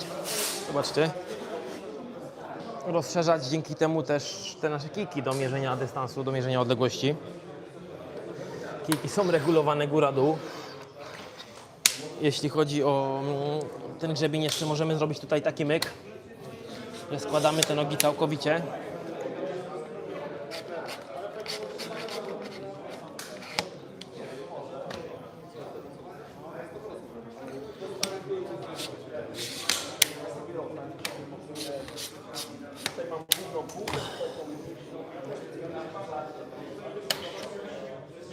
I powiedzmy, jeśli mamy grunt jakoś nierówny, to i ustawiamy ten grzebień na skarpie, możemy sobie tym kijkiem dodatkowo w ziemię wbić ten grzebień, żeby go dodatkowo ustabilizować. A jednocześnie mamy dalej kijki do odmierzenia odległości. Tym dystansem sobie też możemy szerokością tych kijków regulować, ponieważ mamy regulację tego grzebienia tutaj, w ten sposób. Możemy sobie to rozdzielić i zrobić 2 oddzielne grzebienie. Tutaj powiedzmy na wędki, na topy, dotyczki, tutaj kładziemy odległościówki. Mamy to rozstawione. Wszystko na jednym grzebieniu się odbywa, więc to jest takie unowocześnienie trochę tego systemu grzebieni.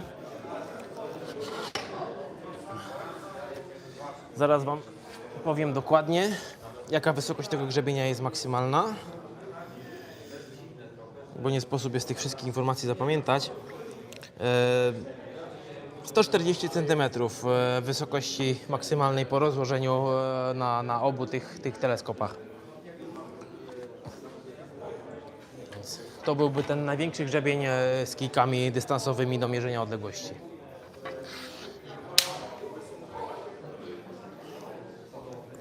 Słuchajcie, łapeczki w górę, jak możecie to udostępnijcie tam jak u siebie, to też będzie fajnie.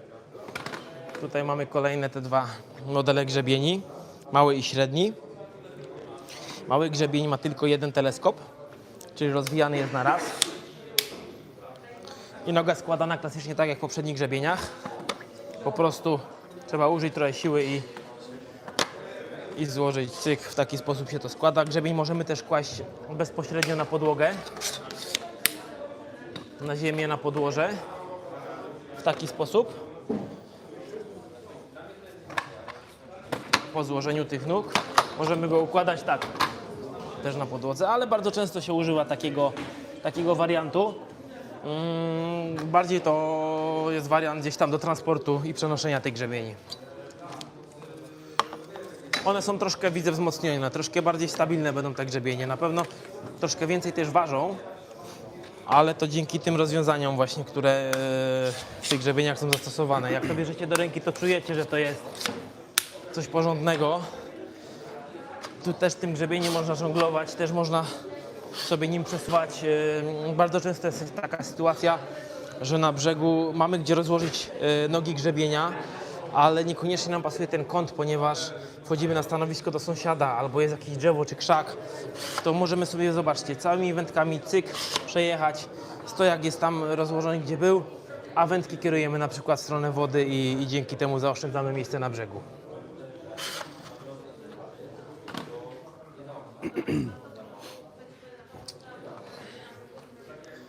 Trzeci wariant tego samego grzebienia, czyli pośredni.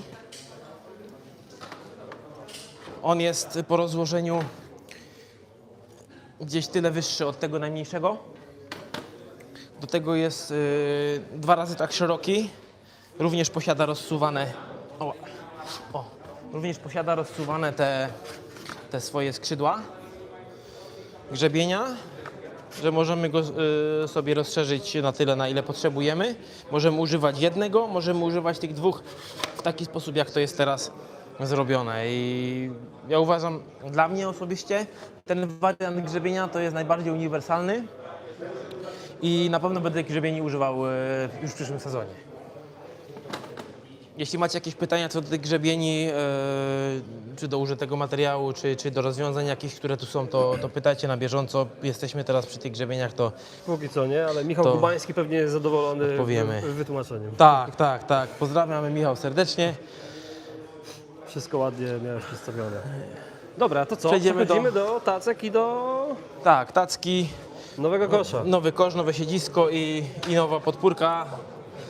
Podpórka dotyczki to jest rozwiązanie, które naprawdę myślę, że podbije rynek w tym czy tam w przyszłym sezonie.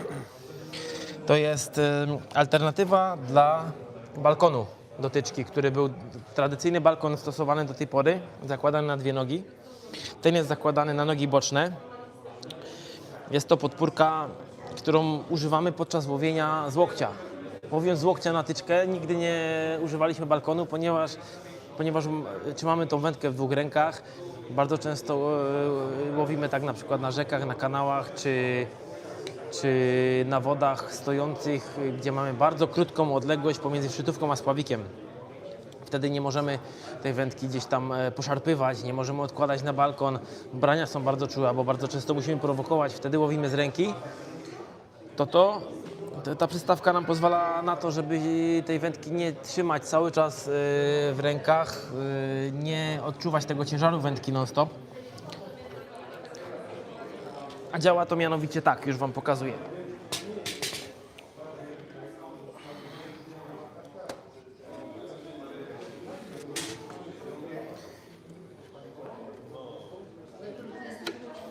Montujemy ją na 2 nogi, które mamy z boku w naszym siedzisku.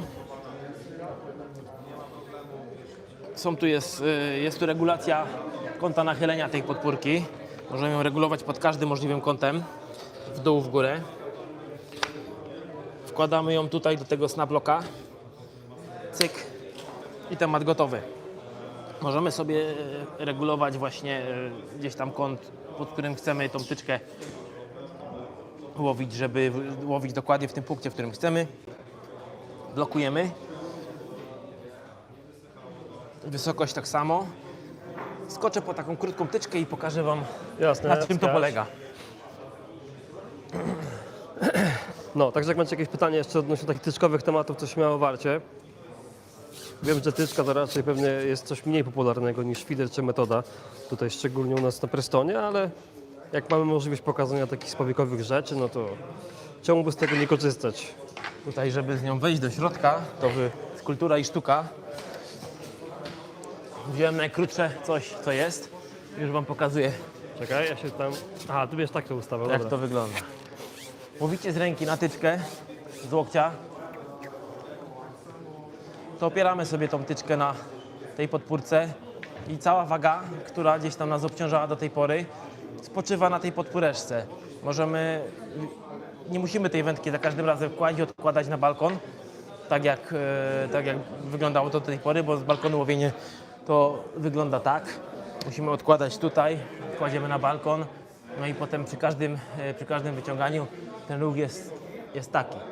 A przy łowieniu spod łokcia, wiadomo, jest to łowienie bardziej precyzyjne, bardziej czułe, ale bardzo często gdzieś tam, czy to wiatr, czy już nasze zmęczenie powoduje, że robimy tych ruchów zbędnych za dużo.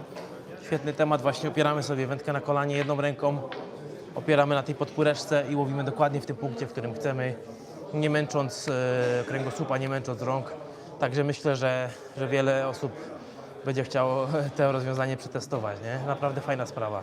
Michał, koreń, podpórka wygląda super. No, Tak. takie, jak to mamy w nazwie, innowacyjne rozwiązanie. Dokładnie.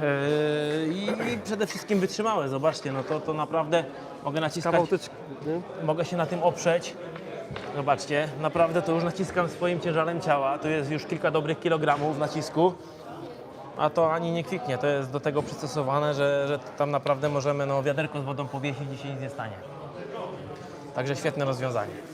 Odkładam to tylko, bo mi to zaraz tutaj połamią.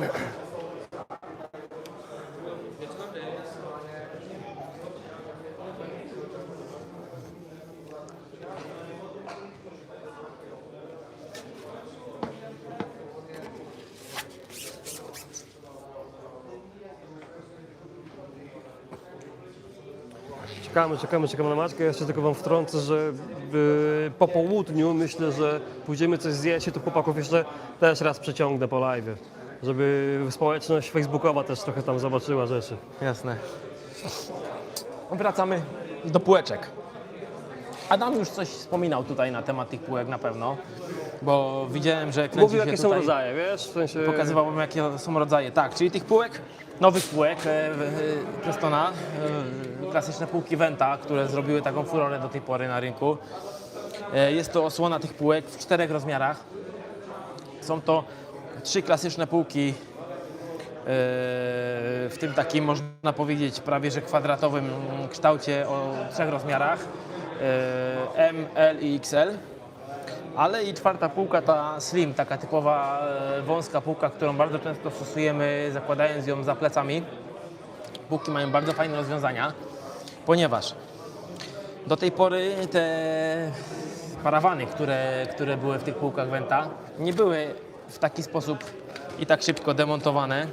Można sobie używać tych półek bez tych parawanów. Parawan można sobie wozić oddzielnie. W każdej chwili, w ciągu 2 sekund, jednym ruchem ręki ten parawan montujemy i jest temat gotowy. Naprawdę zobaczcie, tutaj jeszcze raz szybki montaż tego parawanu. Cyk i wyskakuje. Tak, wkładamy, klik i po temacie. Że to jest naprawdę, to jest innowacyjne rozwiązanie, jeśli chodzi o te półki. Myślę, że na długie lata znowu to zagości tutaj w naszej ofercie i pozytywnie się to przyjmie na rynku u wędkarzy. Fajną jest też ciekawostką rozwiązanie tego adapterka. To jest takie też kurczynowy adapterek do właśnie tych półek bocznych, zobaczcie. Półki boczne są wykończone takimi profilami kwadratowymi.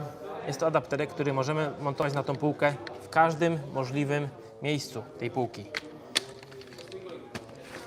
Ten adapterek montujemy sobie tutaj, montujemy sobie tutaj, montujemy sobie w którym miejscu chcemy. Też jednym kliknięciem zabezpieczamy i mamy quick snapa, czy tam tego snaplocka do montażu akcesoriów. Możemy sobie w to zamontować siateczkę do odkładania tyczki, możemy sobie zamontować podpórkę do odkładania podbieraka, podpórkę do wędki. Możemy tu wkręcić jakiekolwiek tylko akcesorium potrzeba, tak? Uniwersalny adapter, który pasuje w każde miejsce każdej półki Prestona typu Venta.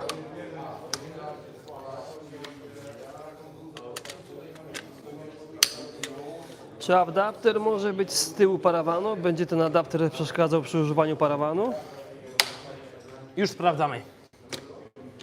Ja, jak z Adamem, jak mówiliśmy, to on to montował z tyłu, to jakby to Zobaczcie. jest do zrobienia, nie? Otwieramy parawan. No bo tu widzisz, jest Wkładamy przerwa adapterek. jakby, nie?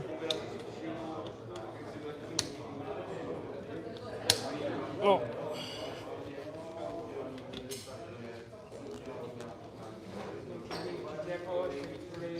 I montujemy. O. No i to Prawie nie wygląda, chciał wskoczyć, ale to wskoczył. wygląda w ten sposób wtedy, nie? I też go w każdym miejscu tej półeczki możemy zamontować. Także tak naprawdę dookoła tej półki wszędzie ten adapter może być zastosowany i Adaś, przejąłbyś na chwilę, bym do toalety poszedł? każde możliwe akcesorium możecie w niego zamontować. Przekazuję mikrofon w dobre ręce. Teraz się role odwróciły. Tu nam został jeszcze do pokazania kosz, na którym siedzę, czyli nowy kosz Absolute w wersji Compact. Jest to na pewno dużo bardziej kompaktowa i lżejsza wersja tego siedziska, na którym łowiliśmy do tej pory. Jest to siedzisko na ramię H, czyli nie posiada tej takiej jakby ramy wewnętrznej, nie posiada skrzyń tutaj w środku. Nie włożycie tutaj tej skrzynki przesuwnej, która była w klasycznym Absolucie.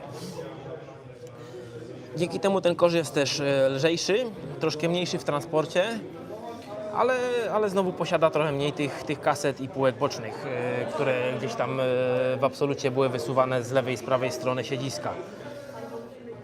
W standardzie ten kosz posiada tutaj takie wkłady, też do przechowywania różnych akcesoriów. Tutaj są takie czopy na szpulę, żyłki czy tam na szpulę z przyponami. Macie różne Myślę, że to może służyć na przykład do przechowywania stopsów czy tam klasycznych tych pudełeczek z ołowiami. Wszystkie te przegródki do przechowywania czy tam wypychaczy, czy haczyków, czy tych lubtierów do wiązania pętelek.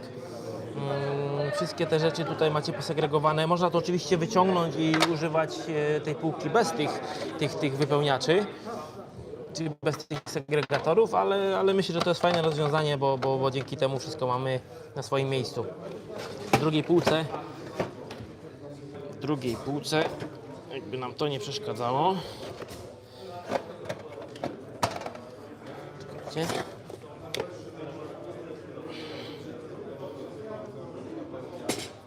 O, za dużo tych akcesoriów. W drugiej półce, troszkę głębszej, mamy znowu podobny układ tych przegródek. Już nie ma tych wyznaczonych miejsc do tych stopsów na przykład, ale jest taka podłużna właśnie na wypychacze, na jakiś tam na przykład klucz do gumy, ewentualnie no, na wszystkie jakieś tam dłuższe elementy. Tak samo są te czopy do przechowywania gdzieś tam żyłek czy szpulek na przypony. No i wszystkie głębsze przegródki. Tak samo jak u góry możemy to wyjąć i mieć jedną dużą powierzchnię do przechowywania chociażby, nie wiem, drabinek z zestawami, tak?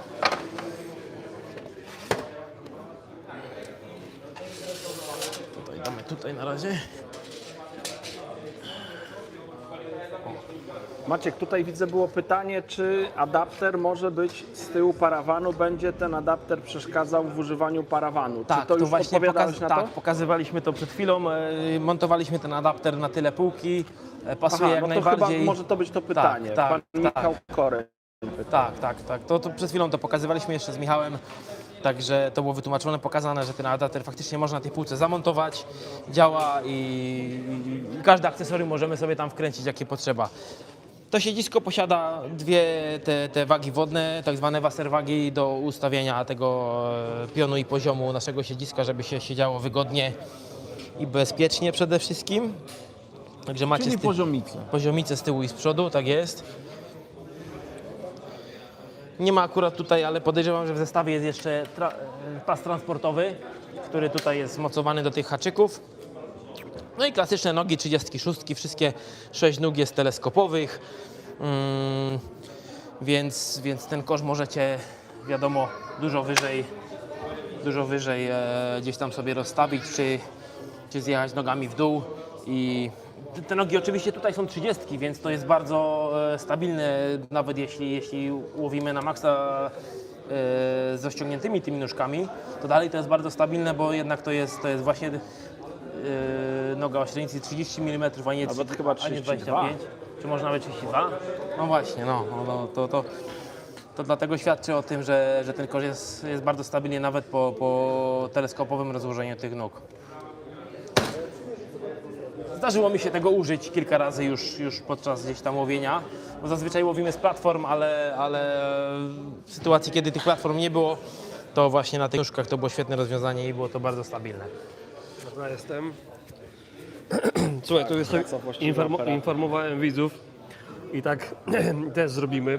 Pomęczę was dzisiaj trochę, ale nie możemy zapominać też o naszych facebookowych widzach, więc zjemy sobie, posiedzimy i po obiadku jeszcze pykniemy coś na Facebooka. Taki szybki przegląd nowości. Dobra, pykajcie. Weźmiemy nad wodę może ten grzebień i będziemy odmierzać te odległości na tych kijkach dystansowych. To czytałeś, tak? Pozdrówka z rekina, widzimy się za kilka godzin. Nie czytali, ale pozdrawiamy. Szerokiej drogi, chłopaki, życzymy w takim razie. Za kilka godzin to o której będą? To na wieczór będą? No na to wygląda, no. Podejrzewam, że po robocie, tak? Jest 13, to pewnie jeszcze. Michał Koreń, kosze naprawdę wyglądają super, natomiast ze względu na brak oparcia wolę fotel, czuję się wtedy jak król. Myślę, że kupię fotel Absolut.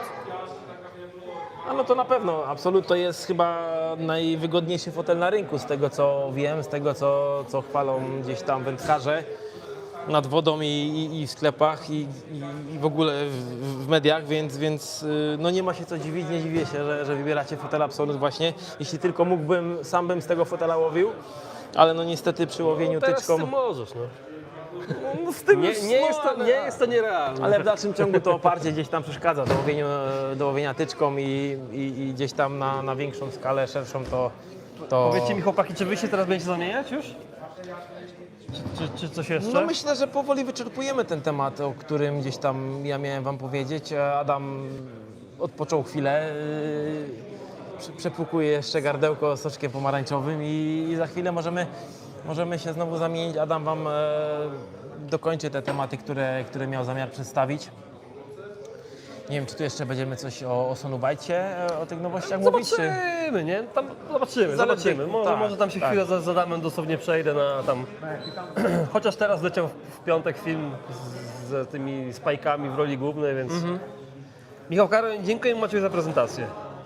Polecam się. Proszę bardzo. Jak coś, to pytajcie. Jeszcze jesteśmy ciągle, pomimo tego, że Adam tu będzie wam Tak, no to tu prezentował Maciek jeszcze, też się ja kręci też cały jestem czas, cały także- czas tutaj, można powiedzieć, na tyłach tej kamery i jak coś będzie trzeba, to podpowiem, to jestem zawsze gdzieś tam też z tyłu w pogotowiu, nie? No dobra, to przekazuj ten jakbyś mógł. Także pałeczkę przekazuję z powrotem. Włochatą. Odpocząłeś? Miałeś, kurde, z 1,5 godziny odpoczynku. Aż tyle? No, Wypiłem kawę w tym czasie. widzisz. Czyli odpocząłeś. No dobrze, to może nowy parasol. Dobra, no to lecimy do parasoli. Słuchajcie, ludziska, Znaczy do parasolki. jakby ja sobie też zdaję sprawę z tego, że jakby te nowości jakby pewnie lepiej się ogląda jakby jak ryby łowią niż nowości, ale jak możecie puścić to u siebie gdzieś na social mediach, to będziemy wdzięczni, zawsze trochę więcej nas przybędzie. No i generalnie jak tam zostawicie jeszcze ta połowa ludzi, co tu jest, oni zostawiło łapki w górę, to też będziemy bardzo, bardzo, bardzo wdzięczni. Patrzymy na parasol. Zobaczcie, parasol flatback. Tutaj można go sobie w ten sposób na ziemi na przykład ustawić. Przykotwiczyć tutaj są specjalne oczka. Muszę go tutaj zabezpieczać. Tutaj specjalnymi oczkami. Znaczy za pomocą tych oczek I śledzi. takich szpilek śledzi, tak, można to wbić w ziemię. Tutaj to można też pod odpowiednim kątem sobie wyregulować, tak, czy jeżeli to wbijemy w ziemię w ten sposób, no mamy naprawdę bardzo wygodne schronienie, na przykład przed wiatrem, jeśli sobie tutaj fotel ustawicie, to można wygodnie w ten sposób sobie wędkować stacjonarnie. No ale oczywiście też ten parasol, nie wiem czy ja mogę, tam nie widzę za bardzo z tamtej strony, można wykorzystywać jako taki tradycyjny też parasol, nad sobą go rozłożyć. Jak deszcz pada. Jak pada deszcz na przykład, czy świeci słońce. I tutaj właśnie szczególnie z tej strony, właśnie z tej flat, no mamy troszkę więcej miejsca do operowania wędką. Czekaj, ja tak go delikatnie tutaj wezmę, żeby jak czegoś nie zniszczyć. Ta konstrukcja to mi wygląda na włókno szklane. Tutaj te wsporniki i tutaj to, czyli całość jest wsparta czy rozpostarta za pomocą tych prętów z włókna szklanego. Tutaj jest aluminiowy wspornik, zakończony oczywiście elementem, który się wbija w ziemię. Średnica to chyba jest 50 z tego co kojarzę, 50 cali, czyli taki powiedzmy tradycyjny parasol wędkarski właśnie z tym płaskim dołem.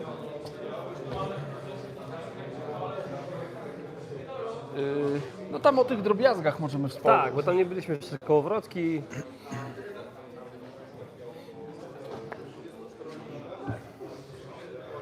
Kołowrotki Invictus. To taki najbardziej budżetowy kołowrotek w Prestonie. Ale myślę, że cena nie powinna Was zmylić, bo tak mi się wydaje, że większość z wędkarzy, którzy wzięłoby ten kołowrotek do ręki i wiedziało, ile ten kołowrotek kosztuje, to naprawdę byliby zdziwieni, za jak niewielkie pieniądze można otrzymać świetny kołowrotek. 3 wielkości, 320 to jest 420 i największy kołowrotek 520. Budżetowy kołowrotek, ale naprawdę pięknie pracuje, ładnie nawija żyłkę, bardzo sprawnie działający hamulec. Nie wiem, czy tu jest, chyba nie ma zapasowych szpul. Jak tu, Michał, myślisz? Chyba Invictus nie ma. Wydaje mi się, że Invictus Chociaż nie ma. nie, chyba Czy jest? może mieć zapasową szpulę. No czekaj. No, widzicie. Trzeba Marcina zapytać, bo Preston Marcina chyba we zapytać. wszystkich ma zapasowe. To jeszcze to Wam potwierdzimy. Tutaj widzę łożyska 4+1, 5-0 do 1 przełożenie. I tyle, no, i solidna konstrukcja. Mamy już o Invictusach też filmy, Tak, i też dłuższy film. i krótszy. I mamy 2 szczęśliwców, co Invictusami pewnie już łowią, bo wygrali je w konkursach. Tak, to na naszym kanale taki film znajdziecie. Pudełko zostało zaprezentowane, żyłki Extremity Feather Mono. Ostatnio też temat przerabiany i świeży. Tak, też o tym prezentowaliśmy film. Zobaczcie, jaki równy nawój tej żyłki na tej szpuli jest. Taka ciekawostka, no bo to też jest rzadko spotykane. Żyłka tej żyłki na szpuli jest aż 300 metrów, więc można dowolnie wypełniać szpulę, czyli na przykład jak kogoś irytuje to, że musi zakładać podkład, to po prostu nawija sobie tej żyłki, ile mu pasuje, a jeżeli na przykład ktoś chce tą szpulę optymalnie wykorzystać, no to może na przykład sobie 3 kołowrotki po 100 metrów nawinąć i tyle. No, po prostu nawijamy, nie wiem, wiedząc jakie jest przełożenie, można ileś tam tych obrotów korbką wykonać i wiemy, ile mniej więcej na tej szpuli się znajduje. Beata Rolik, mam 2 sztuki, w 420 dają radę, nie ma szpul zapasowych. A, Mi się wydaje, że nie było. No. Bardzo dziękujemy za podpowiedź. Tak mi się wydawało, ale bardzo dziękuję. Michał Koryń, czy macie może nowe kombinezony? Macie możliwość je pokazać? Szukam kombinezonu na jesienną pogodę. Jasne, Michał, Tak, tu zaraz kończymy i myślę, że do tych Idziemy krótków do podejdziemy. No. kombinezonów. Jeszcze o tej żyłce Extremity. Dostępne średnice od 0,18 do 0,33. Tutaj macie parametry tych żyłek. Grzegorz Rewoliński, siema, pozdrawiam z Norwegii. O, pozdrawiamy. Dobrze, że tam niesie nas. Także fajne żyłki do federowego łowienia, do gruntowego łowienia, do dystansowego łowienia, no bo te żyłki mają troszkę mniejszą rozciągliwość jak klasyczne żyłki, odporne na ścieranie, mocne na węzłach. Naprawdę solidne żyłki do zastosowań federowo-gruntowych, ale myślę, że spławikowcy też nie będą na nie narzekać. Więc jeżeli ktoś 0,18 na przykład potrzebuje do metody odległościowej, akurat to jest 0,20, ale 0,18 jest najmniejsze. O, tutaj mamy 0,18, więc też na pewno do metod spławikowych da radę.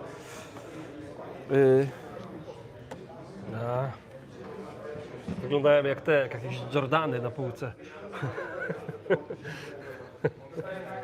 Nie, tam Jordany. Po prostu buty. Jak one się nazywają? DF Ultra All Terrain Boots, czyli na każdy teren. Taka podeszwa mocno terenowa. Ten materiał to jest guma, a te wstawki trochę twardsza guma, te czarne, ale te dosyć miękkie, więc myślę, że bardzo wygodne w terenie. Jeszcze w nich nie chodziłem.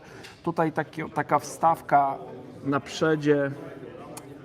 No to taki materiał wydaje się wodoodporny i taki odporny raczej na jakieś zniszczeniach, że nie wiem, gdzieś po kamieniu jakby byśmy zawadzili, czy nie wiem, w jakiś przechodzilibyśmy przez trudny teren, czy wilgotny teren, to myślę, że tutaj nas zabezpieczy to przed przemiękaniem.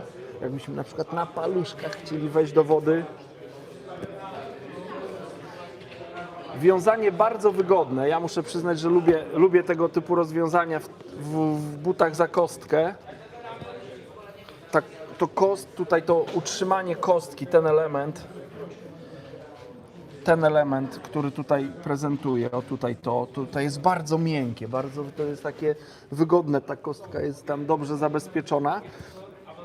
I dzięki temu, że tu jest to rozwiązanie takie właśnie z tymi haczykami, nie dziurkami, tylko haczykami, no to wygodnie się te buty zakłada. Wkładamy nogę i można bardzo wygodnie tutaj po prostu ten but zawiązać. Czy ta nowa żyłka może być uniwersalna do spławika oraz klasycznego Federa? Tak. Czy dużo różni się od poprzedniej żyłki Prestona? Ja aż tak nie porównywałem do Sinking Feeder Mono. No więc Więc jest nie mniej powiem- rozciągliwa, bo to Mniej o to rozciągliwa, chodzi w tej żyłce, troszkę nie? inny kolor, tak. Ale może być uniwersalna. Może być uniwersalna żyłka, jak najbardziej. Wracając do butów, one są dostępne w rozmiarach, kurde, aż tak nie pamiętam, może na 45, 6? no 45 na pewno, to jest 9, akurat 43. W wielu rozmiarach. Nie no naprawdę, tam od 40 chyba Chyba do do 46, nie? do 46, tak. No.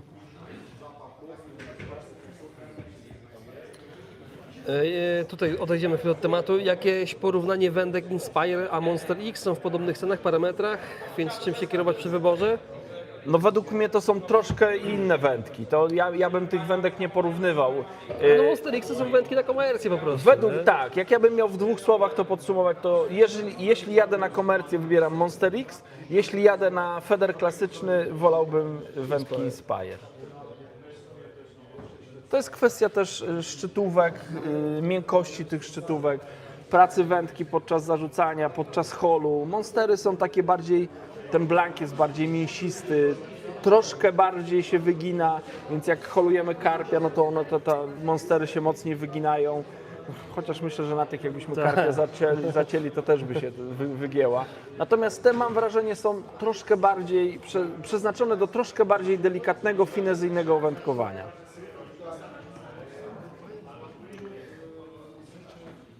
Taki drobiazg, boczna tacka. Była taka boczna tacka, którą się montuje przy koszu wędkarskim pomiędzy siedziskiem a dużą boczną tacką. Natomiast teraz została wprowadzona nowość w postaci takiej bocznej tacki, ale Wejdzie telefon? musiałbyś to wyjąć. To wyciągnąć. Nie wiem, czy tu mogę to wyciągnąć. I teraz telefon wchodzi. Patrz, odbiłem się tutaj. Także iPhone 15 Pro Max wejdzie. Więc można tutaj umieścić telefon, kluczyki, co tam chcecie, żeby mieć pod ręką. Klapka zabezpieczająca przed zmoczeniem. Tutaj jest uchwyt, jakbyście na przykład procę chcieli włożyć, to tutaj uchwyt do procy w to też wchodzi. To jest pudełeczko. Jak już jesteśmy przy takich pudełeczkach, to zobaczcie, mamy też kompaktowe pudełko. No tak naprawdę do wszystkiego.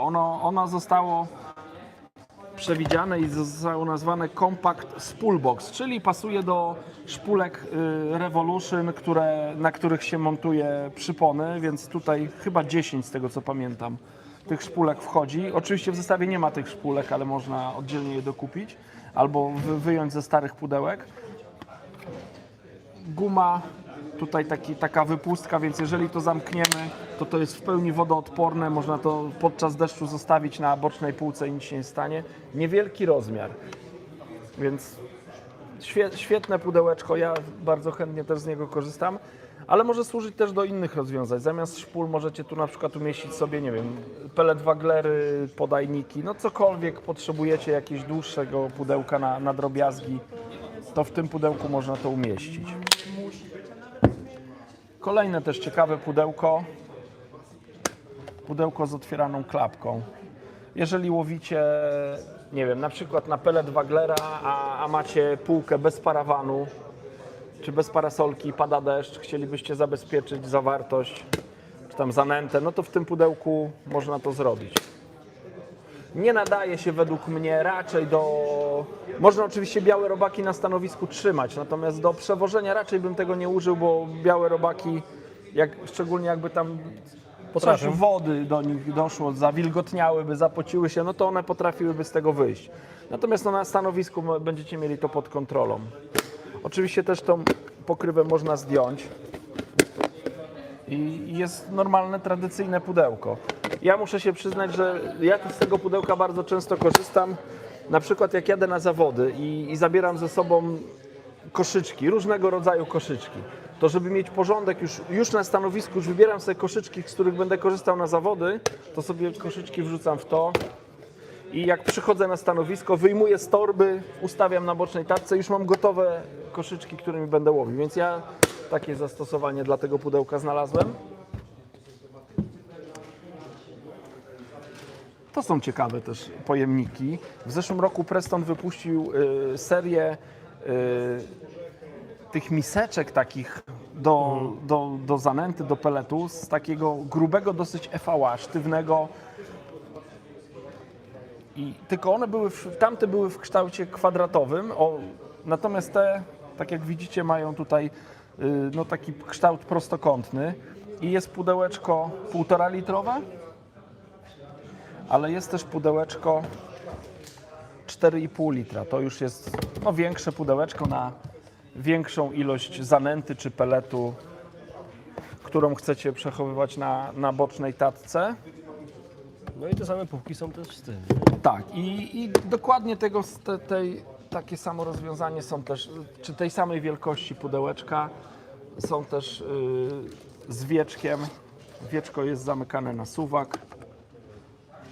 I tutaj w tej górnej części jest siateczka, więc jeżeli byście tam wrzucili żywe przynęty, no to te przynęty miałyby czym oddychać, bo cały czas by był przepływ powietrza. Ja tego typu pudełek używam do przechowywania dendroben. Kiedyś trzymałem dendrobeny w workach, ale z worków te dendrobeny potrafiły wychodzić, natomiast w tego typu pudełeczkach dendrobeny pięknie się przechowują, tylko im tam dorzucam co jakiś czas coś do jedzenia i pięknie się w tym przechowują. Myślę, że szczególnie do dendroben będzie dobre to większe pudełko. Adam Bielański, super te pojemniki są. 4,5 litra, tutaj myślę, że kilogram dendroben spokojnie można w tym umieścić. Ziemia, skórki od bananów, kawałki arbuza czy skórki arbuza i oby tylko miały odpowiednią wilgotność. Wrzucić gdzieś w garażu, nie wiem, pod drzewo, w chłodzie, żeby sobie były, żeby tylko deszcz do środka nie padał i można naprawdę przez długi czas przechowywać. Ja transportuję tak na zawody czy na stanowisko, to działa naprawdę bardzo dobrze.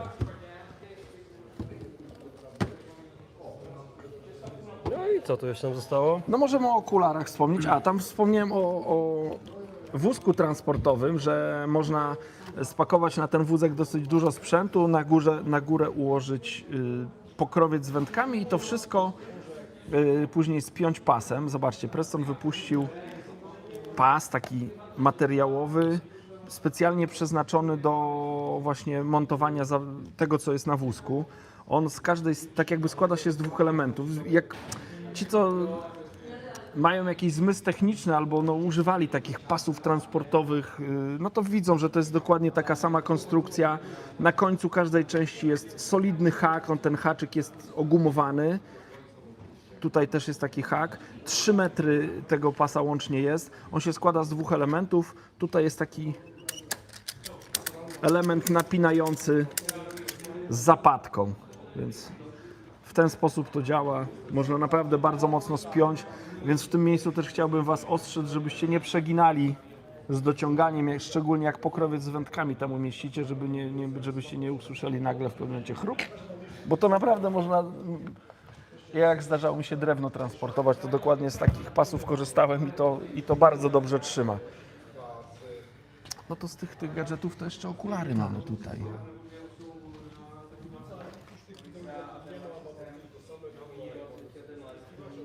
Okulary w różnych rozwiązaniach, więc myślę, że troszkę tych okularów jest. Każdy wybierze coś dla siebie. Moje ulubione, jeśli miałbym wskazać, to są chyba te okulary. A nie te niebieskie? No właśnie Nie ma tych tych niebieskich. goglowatych. Te najczęściej, ich zaletą jest to, że mają jasne to szkiełko polaryzacyjne, ale zobaczcie, one bardzo dobrze przylegają do twarzy. Czy tutaj, jak wieje wiatr, no to gdzieś tam ten wiatr nam po oczach nie wieje, bo one bardzo dobrze przylegają, ale też, co jest bardzo ważne, że jakieś tam, nie wiem, jakby słońce miało gdzieś nam z boku wpadać w te okulary, to też to się nie dzieje, no bo one naprawdę bardzo dobrze przylegają do twarzy, są bardzo wygodne i nosek jest bardzo wygodny i tu na uszach są bardzo wygodne, nie przeszkadzają, więc to jest mój ulubiony model. Akurat z tych okularów ja najbardziej lubię ten model. Dobra polaryzacja, nie wiem, ja mam stary zegarek, więc możecie, tu będzie pewnie widać. O, nie widać? Tak. Polaryzacja bardzo dobrze działa. I jeszcze na jedną rzecz chciałem Wam zwrócić w okularach. Ciekawa konstrukcja. To są okulary, ja mogę je założyć i też je wykorzystać jako okulary polaryzacyjne. Natomiast to są okulary... Właśnie napisał Michał Koryń, okulary są ekstra, ale już noszę okulary korekcyjnie i nie dam rady tych nosić. No właśnie, kurczę, no ktoś nam albo pomaga, albo czyta w naszych myślach. To są okulary dla osób, które noszą okulary korekcyjne. Można, nosząc okulary korekcyjne, te okulary założyć na te korekcyjne. Tak. Więc dwie pary okularów, one taką mają budowę, że Tu raczej wchodzą te ramki powinny pasować. Powiem szczerze, nie sprawdzałem tego, więc raczej też nie. ręki sobie nie dam za to uciąć, jak to działa, bo nie noszę okularów korekcyjnych, chociaż pewnie by mi się przydały. Ale po to te okulary zostały stworzone. Ktoś tu się o kombinezony pytał Tak, wcześniej. jedziemy z kombinezonami. Michał, jak tu jesteśmy, no to czapeczki jeszcze. Oczywiście nowe czapeczki. Czapeczka z ochroną UV, z takiego materiału naprawdę bardzo lekkiego, przyjemnego.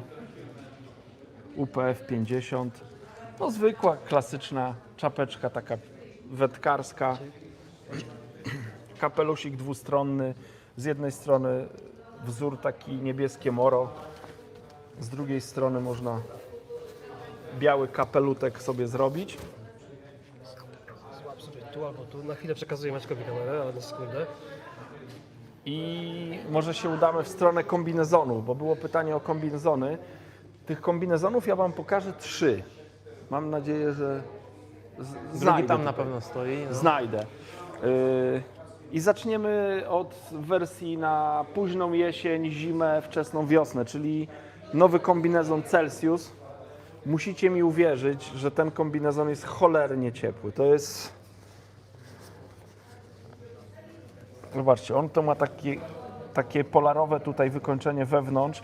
Tam jest jeszcze pomiędzy tą polarową warstwą, a tą warstwą zewnętrzną, taką wodoodporną, jakieś ocieplenie. On jest dosyć gruby, ten kombinezon. I no, ja tu nie pamiętam, kiedy kurtkę zakładam, bo jest w tym tak gorąco, ale jak ktoś marznie na rybach, no to myślę, że w tym modelu nie zmarznie. Został poprawiony kołnierz w poprzednich modelach. Ten kołnierz był dosyć ciasny, ten kołnierz już teraz jest luźniejszy. Następna rzecz, którą zauważam teraz, w poprzednich modelach kaptur był odpinany, teraz tu jest kaptur na stałe przymocowany, co też myślę jest bardzo dobrym rozwiązaniem. Bo ten daszek. zamek błyskawiczny w kapturze wcześniej pewnie tak usztywniał trochę ten kaptur jeszcze Tak, i był nie, taki... mi to też nie pasowało, a tutaj jest, widzę, daszek też w tym kapturze jest, można go też formować. Oczywiście na naciągnięcie tego kaptura też tutaj za pomocą, Klasyczne takie rozwiązanie, jak to Tak. w kapturach bywa, nie? a tu z tyłu też można go regulować za pomocą rzepu. Więc też nie wiem, czy to Tak, widać, tak. bo tu pod światło robimy. Widać dobrze. Prezentuje się, myślę, elegancko. Na końcu rękawów, No trochę nowy design też zastosowany w tym Celsjuszu. tak. Na końcu rękawów jest ściągacz. Na nogawkach tak samo, Tak, na nogawkach podobnie. Właśnie tutaj wewnątrz jest, kilka kieszeni. tak, tutaj pewnie na jakieś dokumenty czy telefon, kto tam co chce sobie zabezpieczyć. Tutaj jest kolejna kieszeń. Także Na jeszcze więcej dokumentów. na jeszcze więcej pierdół, tak. Z drugiej strony nie ma. Ale na co chciałem zwrócić uwagę? Dla mnie największą zaletą tego kombinezonu są te spodnie. Spodnie, ogrodniczki, Anglicy na to mówią bip and brace, czyli takie ze śliniakiem, bo one, te spodnie mają taki bardzo wysoki stan. Jak je założycie, to tak jakby tutaj jesteście zabezpieczeni, plecy macie zabezpieczone i bok cały tutaj ciała jesteście opięci, zabezpieczeni tym ciepłym, bardzo komfortowym kombinezonem. Te spodnie też są wykonane z takiego grubego materiału.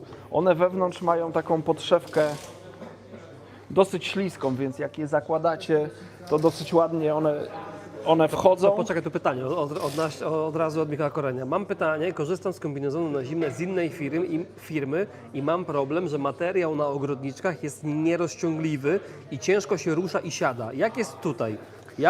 Jak wygląda komfort poruszania się? Tutaj też materiał jest nierozciągliwy, też jest stały, natomiast no, rozciągliwe są szelki, więc jeżeli, nie wiem, się poruszacie, no to tak jakby to Tak. element elastyczny to są szelki, one pracują, więc jeżeli, nie wiem, schylamy się, no to wtedy Ale to już, tak działa. To już jest jakiś tam element, nie? Tak, dla mnie to jest wystarczający, powiem Tak. szczerze. Nie wiem, nie mam takiego doświadczenia, jeśli chodzi o materiały, jak to by było, jakby był materiał rozciągliwy i materiał wodoodporny, no bo ten kombinezon jest wodoodporny też. Więc nie wiem, jak to działa w tych porach tego materiału, jak on by miał jakąś rozciągliwość. Dlatego się nie wypowiadam. Szelki są dosyć szerokie. Tutaj Adam bardzo- Bielacki napisał, że ja teraz na te okulary przymierzałem, ale są za wąskie na moje. Także pewnie nie pasują na każdy rodzaj No okularów. tak, No to raczej- domyślam się, no jak ktoś ma dosyć duże ramki okularów, no to rzeczywiście mogą nie Tu pasować. jeszcze WW Neon napisał, ja sobie kupiłem DF Light, jest bardzo cieniutki i zimno w nim na nockach. No tak, no bo tak, no właśnie ja chcę o tych kombinezonach wspomnieć, że Preston wypuścił kilka kombinezonów, tak jakby no do różnych potrzeb. Ten kombinezon Celsius, no to jest naprawdę na chłodne warunki. A Piotr Sakowski, jak z zmerówką na 180 cm i 85 kg? Jaki rozmiar wybrać? Ja bym Elkę chyba wybrał. wybrał Elkę, no. Ja bym wybrał Elkę. No bo to prawie moje parametry. No, ja troszkę parametry. więcej brzucha mam, ale Elkę Ja mam używam. jeszcze więcej brzucha i biorę XL, ale Elkę, nie? Chociaż tutaj przy tych kombinezonach to nie jest jakieś takie, no bo i tak... No długość zakładasz, nogawki może, No nie? długość nogawki, nie? Ja Elkę bym wybrał, jeśli o to chodzi. Myślę, że Elka by była najlepsza dla Ciebie, tak? Też taki... Fajne rozwiązanie. Oprócz tego, że ten kombinezon jest ciepły, no zabezpiecza, no jak go założycie, no to tak aż przyjemnie się czuje. Jakbyś, nie wiem, schylacie się nad wodą, to nie macie żadnych obaw o to, że, nie wiem, plecy się odsłonią, że coś będzie podwiewać. Naprawdę ten kombinezon bardzo dobrze nas zabezpiecza, ale na jedną rzecz chciałem zwrócić uwagę, która jest nowa w tym kombinezonie. Tutaj jest, zobaczcie, taka ciepła kieszeń. Ona jest wykończona polarkiem z jednej i z drugiej strony. Ona jest na poziomie tutaj, ja też lubię sobie tak rączki włożyć tutaj i się grzeją.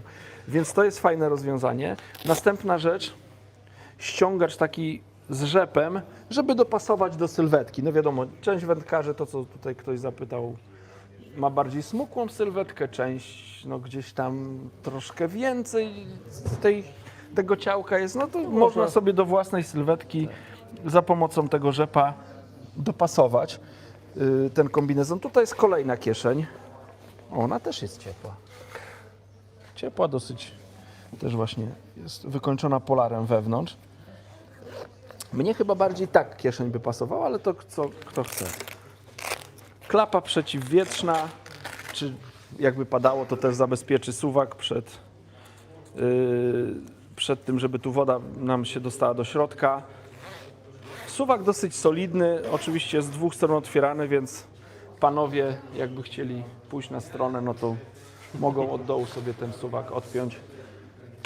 Mnie się bardzo często to przydaje. Panie mają gorzej, no niestety. Nie wiem, jak tu jest rozwiązane. Też świetnie tu jest rozwiązane w kroku. Ja tego nie jestem wam w stanie pokazać, ale tak jakby ten element łączący tutaj krok nie składa się tak jak poprzednio, że szedł szef taki w ten sposób, tak i tak. Tylko to jest takie... Dodatkowa taka w kształcie elipsy wstawka i myślę, że to będzie miało bardzo duże znaczenie, jeśli chodzi o wodoodporność tutaj tego elementu, bo myślę, że w kombinezonach najbardziej newralgicznym momentem no to właśnie jest krok. Także no to jest kombinezon Celsius. Jak nie chcecie marznąć zimą, chcecie czuć się komfortowo, polecam Celsiusa. Idziemy dalej, tam jest... Beata Rolik. Preston to ma rozmiar właśnie do mega dopasowany. Bierzesz rozmiar L i jest luz. Jak idziesz, schylasz się mega.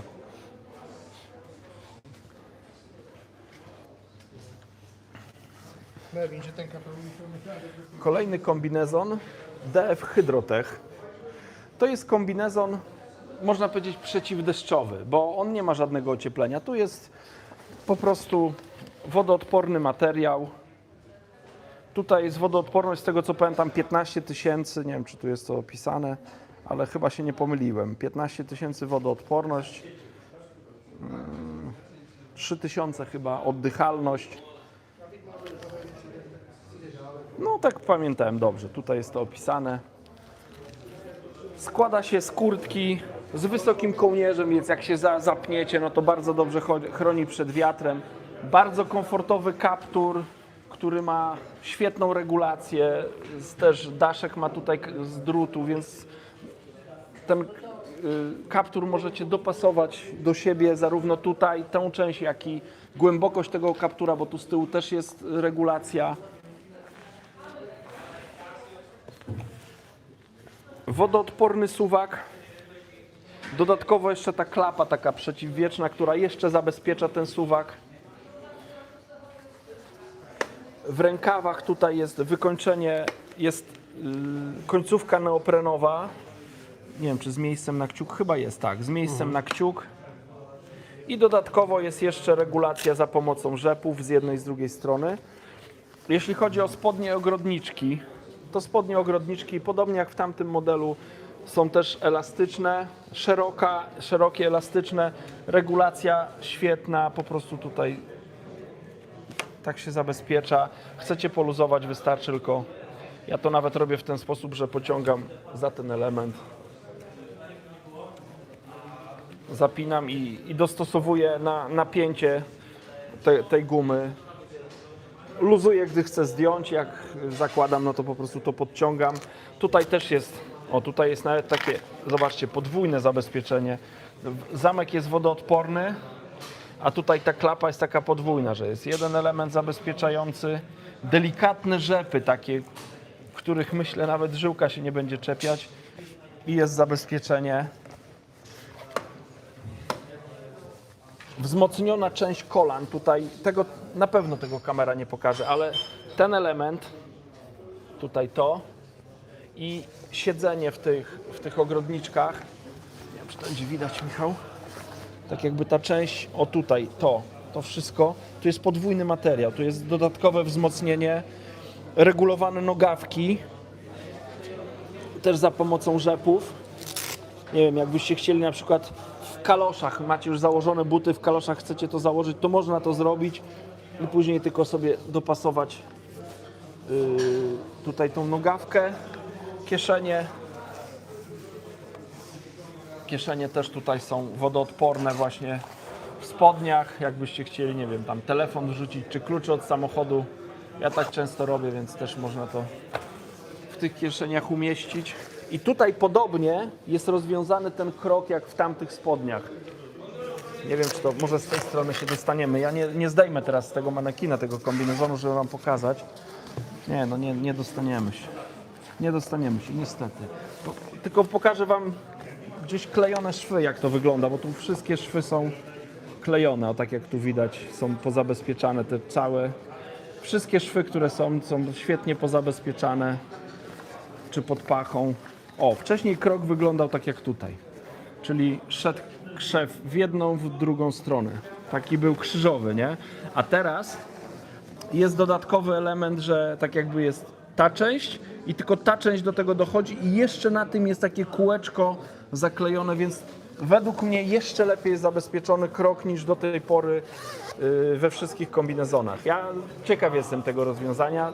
Nowe, ale myślę, że to jest świetne rozwiązanie. Ja git. Ale jeszcze jest jeden kombinezon. Wiem, czekam na niego. Jeszcze jest jeden kombinezon, tego już mamy bez manekina, więc DF Light. To chyba ktoś o tym kombinezonie wspominał. Wezmę spodnie ogrodnicze i ktoś mówi, że to jest no, na nocki za zimno. No rzeczywiście, no bo to też nie jest kombinezon.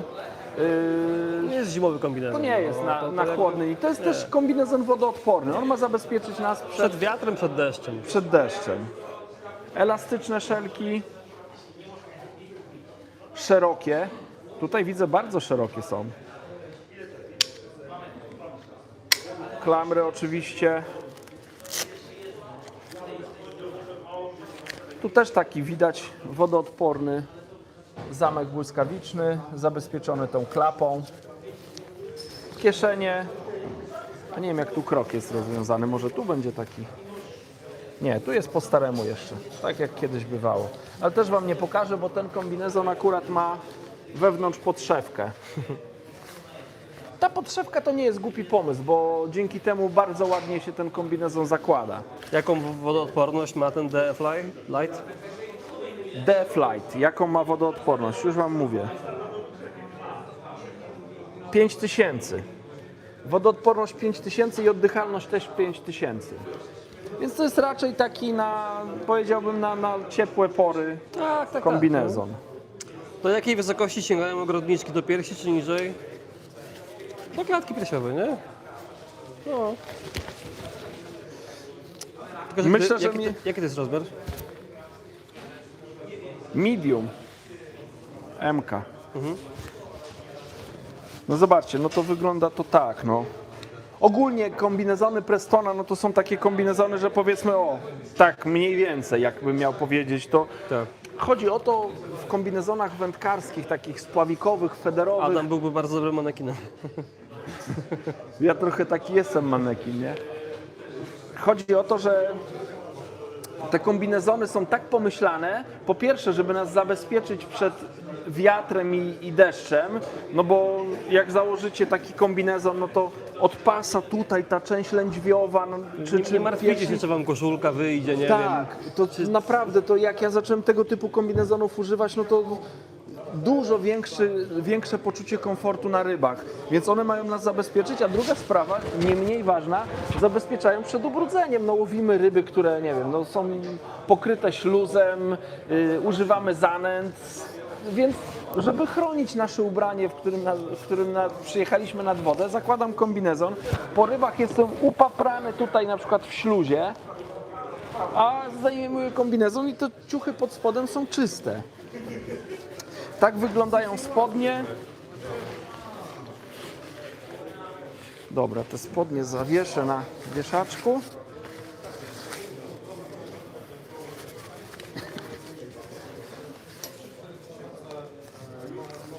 Kurtka też ma podobnie jak tam, wodoodporny taki zamek z klapą przeciwwietrzną. To chyba będę mógł założyć nawet. M-kę. Może się okazać, że ja niepotrzebnie w elkach chodzę.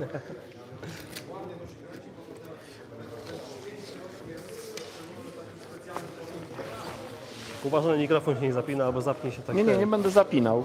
Ta M-ka to i nawet od biedy i dla mnie też by była dobra. Tak, ten.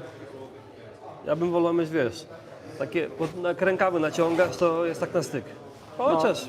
Dla mnie Elka, ja pod to jeszcze przeważnie jakąś bluzę się coś pod to stosuję jeszcze czy coś. wchodzi zawsze, nie? Chyba na kolejny rok skuszę się na ten kombinezon DF Light. Brzmi super, a na nasze lato będzie idealny. Lekki kombinezon, 5000 wodoodporność. Ja też ten kombinezon Przyznam, właśnie nie- biorę na lato, nie? Jakoś późna wiosna, wczesna jesień. Kiedy jest, wiesz, 20 stopni deszcz nagle zaczął padać. Tak, tak.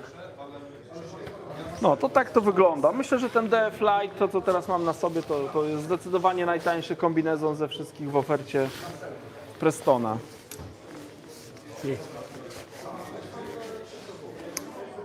Dobra, jak jesteśmy przy ciuchach, to chciałbym zwrócić na jedną rzecz uwagę. Mówiłem o kombinezonie. O, mój rozmiar nawet. Mówiłem o kombinezonie Celsius. To jest bluza Celsius. Zobaczcie, jaki misio tutaj wewnątrz jest. Już nawet nie polar, tylko taki misiek fajny. Ta bluza jest, zobaczcie, wykonana z 2 warstw materiału, czyli działa tak, jakbyście 2 bluzy na siebie założyli. Jest naprawdę ciepła i komfortowa. Teraz ten model najnowszy ma właśnie takie misiowate wykończenie. O, nawet mi się udało metkę urwać. To od razu idź z tym do pokoju. Nie. Tam jeszcze agrafka została i myślę, że jest otwarta.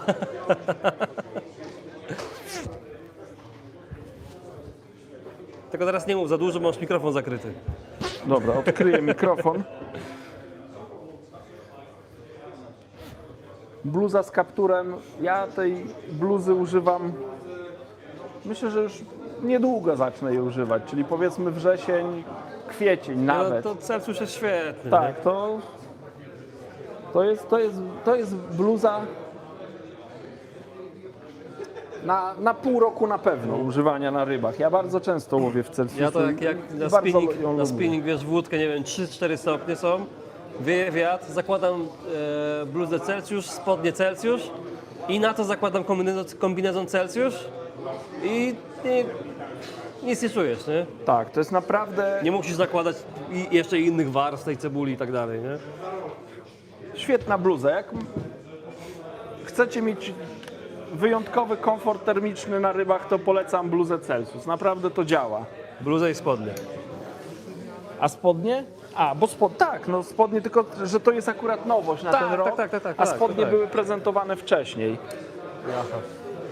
Jest też taka zwykła, powiedzmy, bluza z delikatnym logotypem Prestona z przodu i z tyłu. Ja tą bluzę trochę stosuję jako taką podkładkę, czyli jak jest naprawdę bardzo zimno, to tą bluzę zakładam, powiedzmy, na bieliznę i na tą bluzę jeszcze na przykład Celsiusa potrafię założyć, więc też taki element odzieży jako jedna z warstw, a latem jak ktoś nie lubi bluz z kapturem, to można po prostu bluza z długim rękawem. Ten materiał nie jest gruby, to jest dosyć cienki materiał, bardzo elegancka, komfortowa też bluza. Michał, Maciek wyjął też fajną bluzę. Nazywa się French Terry, materiał, z którego jest uszyta. French Terry, tak, ale to i zupełnie inny materiał jest, nie wiem, czy to będzie widać. To jest materiał, który możecie spotkać już w sklepach gdzieś tam z odzieżą marki premium, w takich modowych typowo sklepach. Naprawdę bluza Wysokiej jakości wysokiej materiał. jakości, nie tylko do wędkowania, do użytku na co dzień. Naprawdę wiele marek odzieżowych by się tej bluzy z tego materiału nie powstydziło. Zakładana przez głowę. Jaka cena bluzy bez kaptura? Nie wiem, trzeba będzie handlowca podpytać. Albo Maciek, ty masz katalog? O, masz Zerkniesz? katalog. Zaraz ci powiemy. To są też oczywiście bluzy, takie tradycyjne bluzy z kapturem. To jest jedna taka, druga w tym stylu z dużym logotypem w tylnej części. Ta bluza bez kaptura gdzieś około 200 w cenach sklepowych. Około plus minus 200 zł. Krótkie spodenki, świetny produkt, zresztą mam je też na sobie. Beata Rolik Celsius, ciuchy są mega, nawet używam ich na morzu pływając. Nie, no, to są bardzo, bardzo ciepłe ubrania. Tak. No. Ja jak jeszcze nie miałem doświadczenia z Celsiusem, to pamiętam jak było zimno, tak już koło zera i tak dalej, to nakładałem na siebie, wiesz, bieliznę, coś tam. Miałem kilka warstw na sobie. A teraz wystawcy Celsius.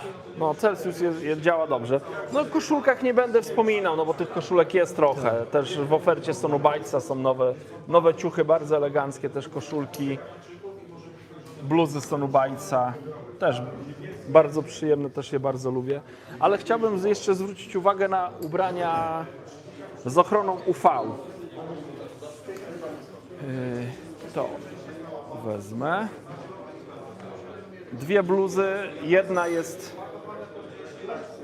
taka bluza z długim rękawem, czyli chcecie się zabezpieczyć, skórę zabezpieczyć przed słońcem, przewiewny, wygodny materiał w kolorze szarym.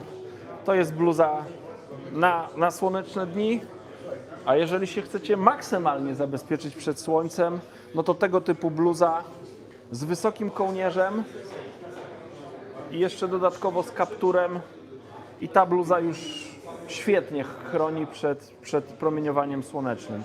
Opisane to jest jako UPF 40. Dobra, słuchajcie, będziemy powoli zbliżać się do końca, bo już dużo nie zostało. Myślę, że możemy kilka słów o Sonobite powiedzieć, bo też tutaj jest. Nie? Tak.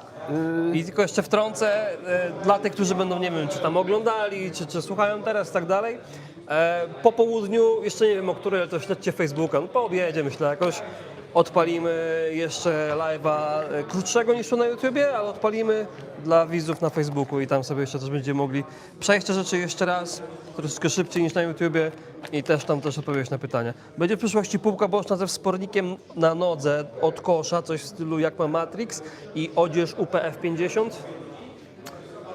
We don't know. Tego nie wiemy. Powiem tak, jeśli chodzi o boczne półki Prestona, to większość z tych bocznych półek to są półki samonośne. Uwierzcie mi, naprawdę te uchwyty, które tam nie wiem jak zostały zaprezentowane, natomiast te uchwyty są świetne, one bardzo dobrze trzymają się na nodze. Na pewno półka XL wymaga podparcia. No to znaczy inaczej, na pewno wymaga podparcia, jeżeli będziecie na nią bardzo ciężkie rzeczy kłaść. Jeżeli na tą półkę nawet największą położycie, nie wiem, pudełeczko z zanętą, pudełeczko z peletem, nie wiem, jakieś niewielkie pudełeczko z wodą do mycia rąk, trochę przynęt, wypychacz i tak dalej, to można tej półki w ogóle nie podpierać, bo ona się tak dobrze trzyma. A tutaj, no dobra. Ale dobra. Preston ma swoje, tak jakby zwykłe takie proste podpórki i myślę, że dla wielu wędkarzy ta podpórka taka otwierana, nie wiem, z platformy będzie tylko zbytkiem, jakimś tam ciężarem niepotrzebnym w transporcie, a ci, co potrzebują takiego podparcia, tak jak ja czasami potrzebuję, bo nie wiem, zdarza mi się wielkie wiaderko postawić zanętą, no to wtedy no to podparcie jest potrzebne. Ale wtedy stosuję też podparcia, które są dostępne w Prestonie, takie w kształcie takiej litery L, mocowane w 2 punktach na nodze i to świetnie działa. Czesław dopisał, że tylko, że chodzi mi o półkę zamykaną Storm Shield. Storm Shield. No to też nie wiem, czy Nie takie korzystałeś, coś będzie. Nie. Ale też można tą Storm Shield podeprzeć tą podpórką w Prestonie, która jest o regulowanej szerokości, o regulowanym tym... Znaczy tam z tym wysuwanym, inaczej, z wysuwanym elementem, to można wykorzystać. Dobra, wracamy do Sonobite. Przerobimy Sonobite. Sonobite w tym roku zaprezentował kilka ciekawych nowości. Myślę, że wędkarze, zacznę od zanęt. Seria Mega Carp Method Mix. Jak sama nazwa wskazuje, zanęta do metody, ale myślę, że nie tylko. Przeznaczona do połowu dużych karpi i ta zanęta wyróżnia się tym, że ma dosyć grubą granulację, taka grubo mielona mieszanka. Jak widzicie, ona jest dostępna w kilku wersjach, czyli jest wersja red w czerwonym kolorze, green zielona, ale także original, czyli w takim powiedzmy naturalnym kolorze. One są dostępne w 2-kilogramowych opakowaniach. Kolejną zanętą są zanęty Sweet Maple. Słodka zanęta na bazie mączki rybnej. Domyślam się, że o zapachu klonowego liścia, nie wiem, syropu klonowego. Ja syropu klonowego nie jadam, więc nie umiem porównać. No ale taki jest zamysł tej zanęty. To ma być słodka zanęta na bazie mączki rybnej. I następną zanętą jest już zanęta bez mączki rybnej, bo te pierwsze dwie zanęty mają w sobie mielone pelety, mączkę rybną, natomiast zanęta Sweet Skimmer Dark nie zawiera mączki rybnej. To jest zanęta, powiedzmy, z takiej topowej serii w Prestonie, czyli serii So Natural. I to są zanęty, które są przeznaczone raczej na łowiska naturalne, bez zawartości mączki rybnej. Sweet Skimmer Dark jest świetną zanętą. Powstała troszkę na bazie poprzedniej zanęty Sweet Skimmer, ale zamiast, powiedzmy, jasnych herbatników czy biszkoptów, tam są dodane biszkopty czy jakieś ciastka pomielone w kolorze ciemniejszym. Dzięki temu ona ma ciemniejszy kolor, słodko-słony smak, no bo tam też jest zawartość soli w tej zanęcie, dosyć drobną granulację, naprawdę ciekawa pozycja. Myślę, że będzie miała wielu swoich zwolenników. Na jedną rzecz jeszcze chciałem zwrócić uwagę, to jest taka ciekawostka, drobny gadżecik wydawałoby się, zobaczcie, takie klipsy. Ale te klipsy pomagają, na przykład tak jak tu mamy, przychodzicie nad wodę, zużyliście pół paczki zanęty i co z tym zrobić? No można gumką to owijać, kombinować, ale można też użyć takiego klipsa, czyli bierzecie na przykład, składacie, zamykacie klips, i zawartość jest zabezpieczona, możecie to przewozić, nawet jak zostawicie to gdzieś na deszczu, to tam nie powinno przemoknąć, dobrze to działa. Można tym zamknąć, tu widzicie, mamy kilogramowe opakowanie. Można tym zamknąć tak, że, nie wiem czy dam radę, bo tam powietrze jest. Nie chciałem przedziurawić tego. A nie, pokażemy tutaj. O. Zobaczcie, 2-kilogramowe opakowanie można tym zamknąć. Jeśli macie, nie wiem, mniejsze opakowania peletu, to można pelet tym zamknąć. Naprawdę bardzo przydatny gadżet dla wędkarzy. Dodatkowo jest w takim żarówiastym kolorze pomarańczowym, takim, powiedzmy, Sonubite'sa. Pomarańczowy kolor to jest kolor Sonubites, więc jeszcze dodatkowo taki kolor, no, który się wyróżnia. Zostawicie gdzieś nad wodą w trawie, no to momentalnie będzie można takie coś wypatrzeć. I na koniec zostawiłem, myślę, że najbardziej dla mnie przynajmniej, najbardziej ciekawa nowość w ofercie Sonubite, czyli nowe kulki Spicam Wafter. One są dostępne w 10 wersjach kolorystyczno-smakowych. Tutaj akurat wziąłem różowe kuleczki. Powiedziałem kuleczki, no bo to one rzeczywiście mają kształt kulki. One są na tyle miękkie, że bez problemu można wbić w nie bagnet, tak jak sama nazwa wskazuje, Spicam, czyli do nadziewania na bagnet. I dostępne są w 10, tak jak wspomniałem, wersjach. Te wersje różnią się kolorystycznie, ale też różnią się zapachowo. Tutaj na przykład Chocolate Orange, bardzo popularna wśród wędkarzy przynęta pomarańczowa. Przepiękny zapach pomarańczy z czekoladą. Są oczywiście żółte przynęty. To jest akurat Banoffee. Białe przynęty. Ciekawą przynętą jest na przykład ta Salted Caramel. Kiedyś wygrałem tym zawody, czy tam dużo ryb złowiłem na zawodach. Chyba nie wygrałem, ale naprawdę to zrobiła robotę. Taki troszkę wyprany pomarańczowy kolor. Jest też kolor zielony, więc jak lubicie na szreka łowić, no to też taki jest kolor marine green, mocny, taki intensywnie rybny aromat. Czerwony Power Scopex, taki dosyć ciemny, czerwony kolor. Ale na koniec zostawiłem jeszcze ciekawe kulki, które ostatnio na zawodach dały mi ryby. One nazywają się Specials. Zobaczcie, kuleczki są w 3 różnych kolorach. Każda kulka ma 3 różne kolory, czyli mieszankę żółtego, pomarańczowego i różowego na każdej kuleczce. Ja miałem taką sytuację, ostatnio byłem na jakichś zawodach, nie mogłem znaleźć dobrej przynęty, nie mogłem skusić ryb i założyłem tą przynętę i łowisko się ożywiło. Miałem koło siebie kolegę, który siedział kilka godzin bez brania i mówię, słuchaj, no spróbuj. Naprawdę u mnie, jak założyłem tą przynętę, to się ożywiło. Dałem mu 3 te kulki, złowił 2 karpie. A siedział na 0 wcześniej, więc no myślę, że działają. No. Także dobra. chyba tyle. To chyba tyle, no. Tu mamy 130 minut, tam 60, 3,5 godziny prawie. Także jak macie jakieś pytania, no to oczywiście... Tak, i słuchajcie, jak też po obejrzeniu, czy w trakcie oglądania, jak już wyłączymy live'a za chwilę, będziecie mieli jakieś inne pytania, no to zapraszamy Was, nie wiem, myślę, że, nie wiem, coś około 16:30. Czyli na basen nie idziemy, na jedzenie nie idziemy. Nie no, idziemy, no. Do której? No nie wiem, o której chcesz. 16 lepiej. 16:00? No bo zjemy, wrócimy No. i... No. No to tak około 16:00, nie? Na Facebooka i tam jeszcze na Wasze pytania powiemy i sobie w miarę szybko te rzeczy, tylko już nie przez 3,5 godziny, tylko myślę, że godzinę maksymalnie sobie przejdziemy jeszcze raz te wszystkie rzeczy, nie? Także dzięki, że byliście. Bardzo serdecznie dziękuję w imieniu swoim i Maćka. Maciek chyba już poszedł gdzieś na kawkę. Do zobaczenia Trzymajcie się. gdzieś tam.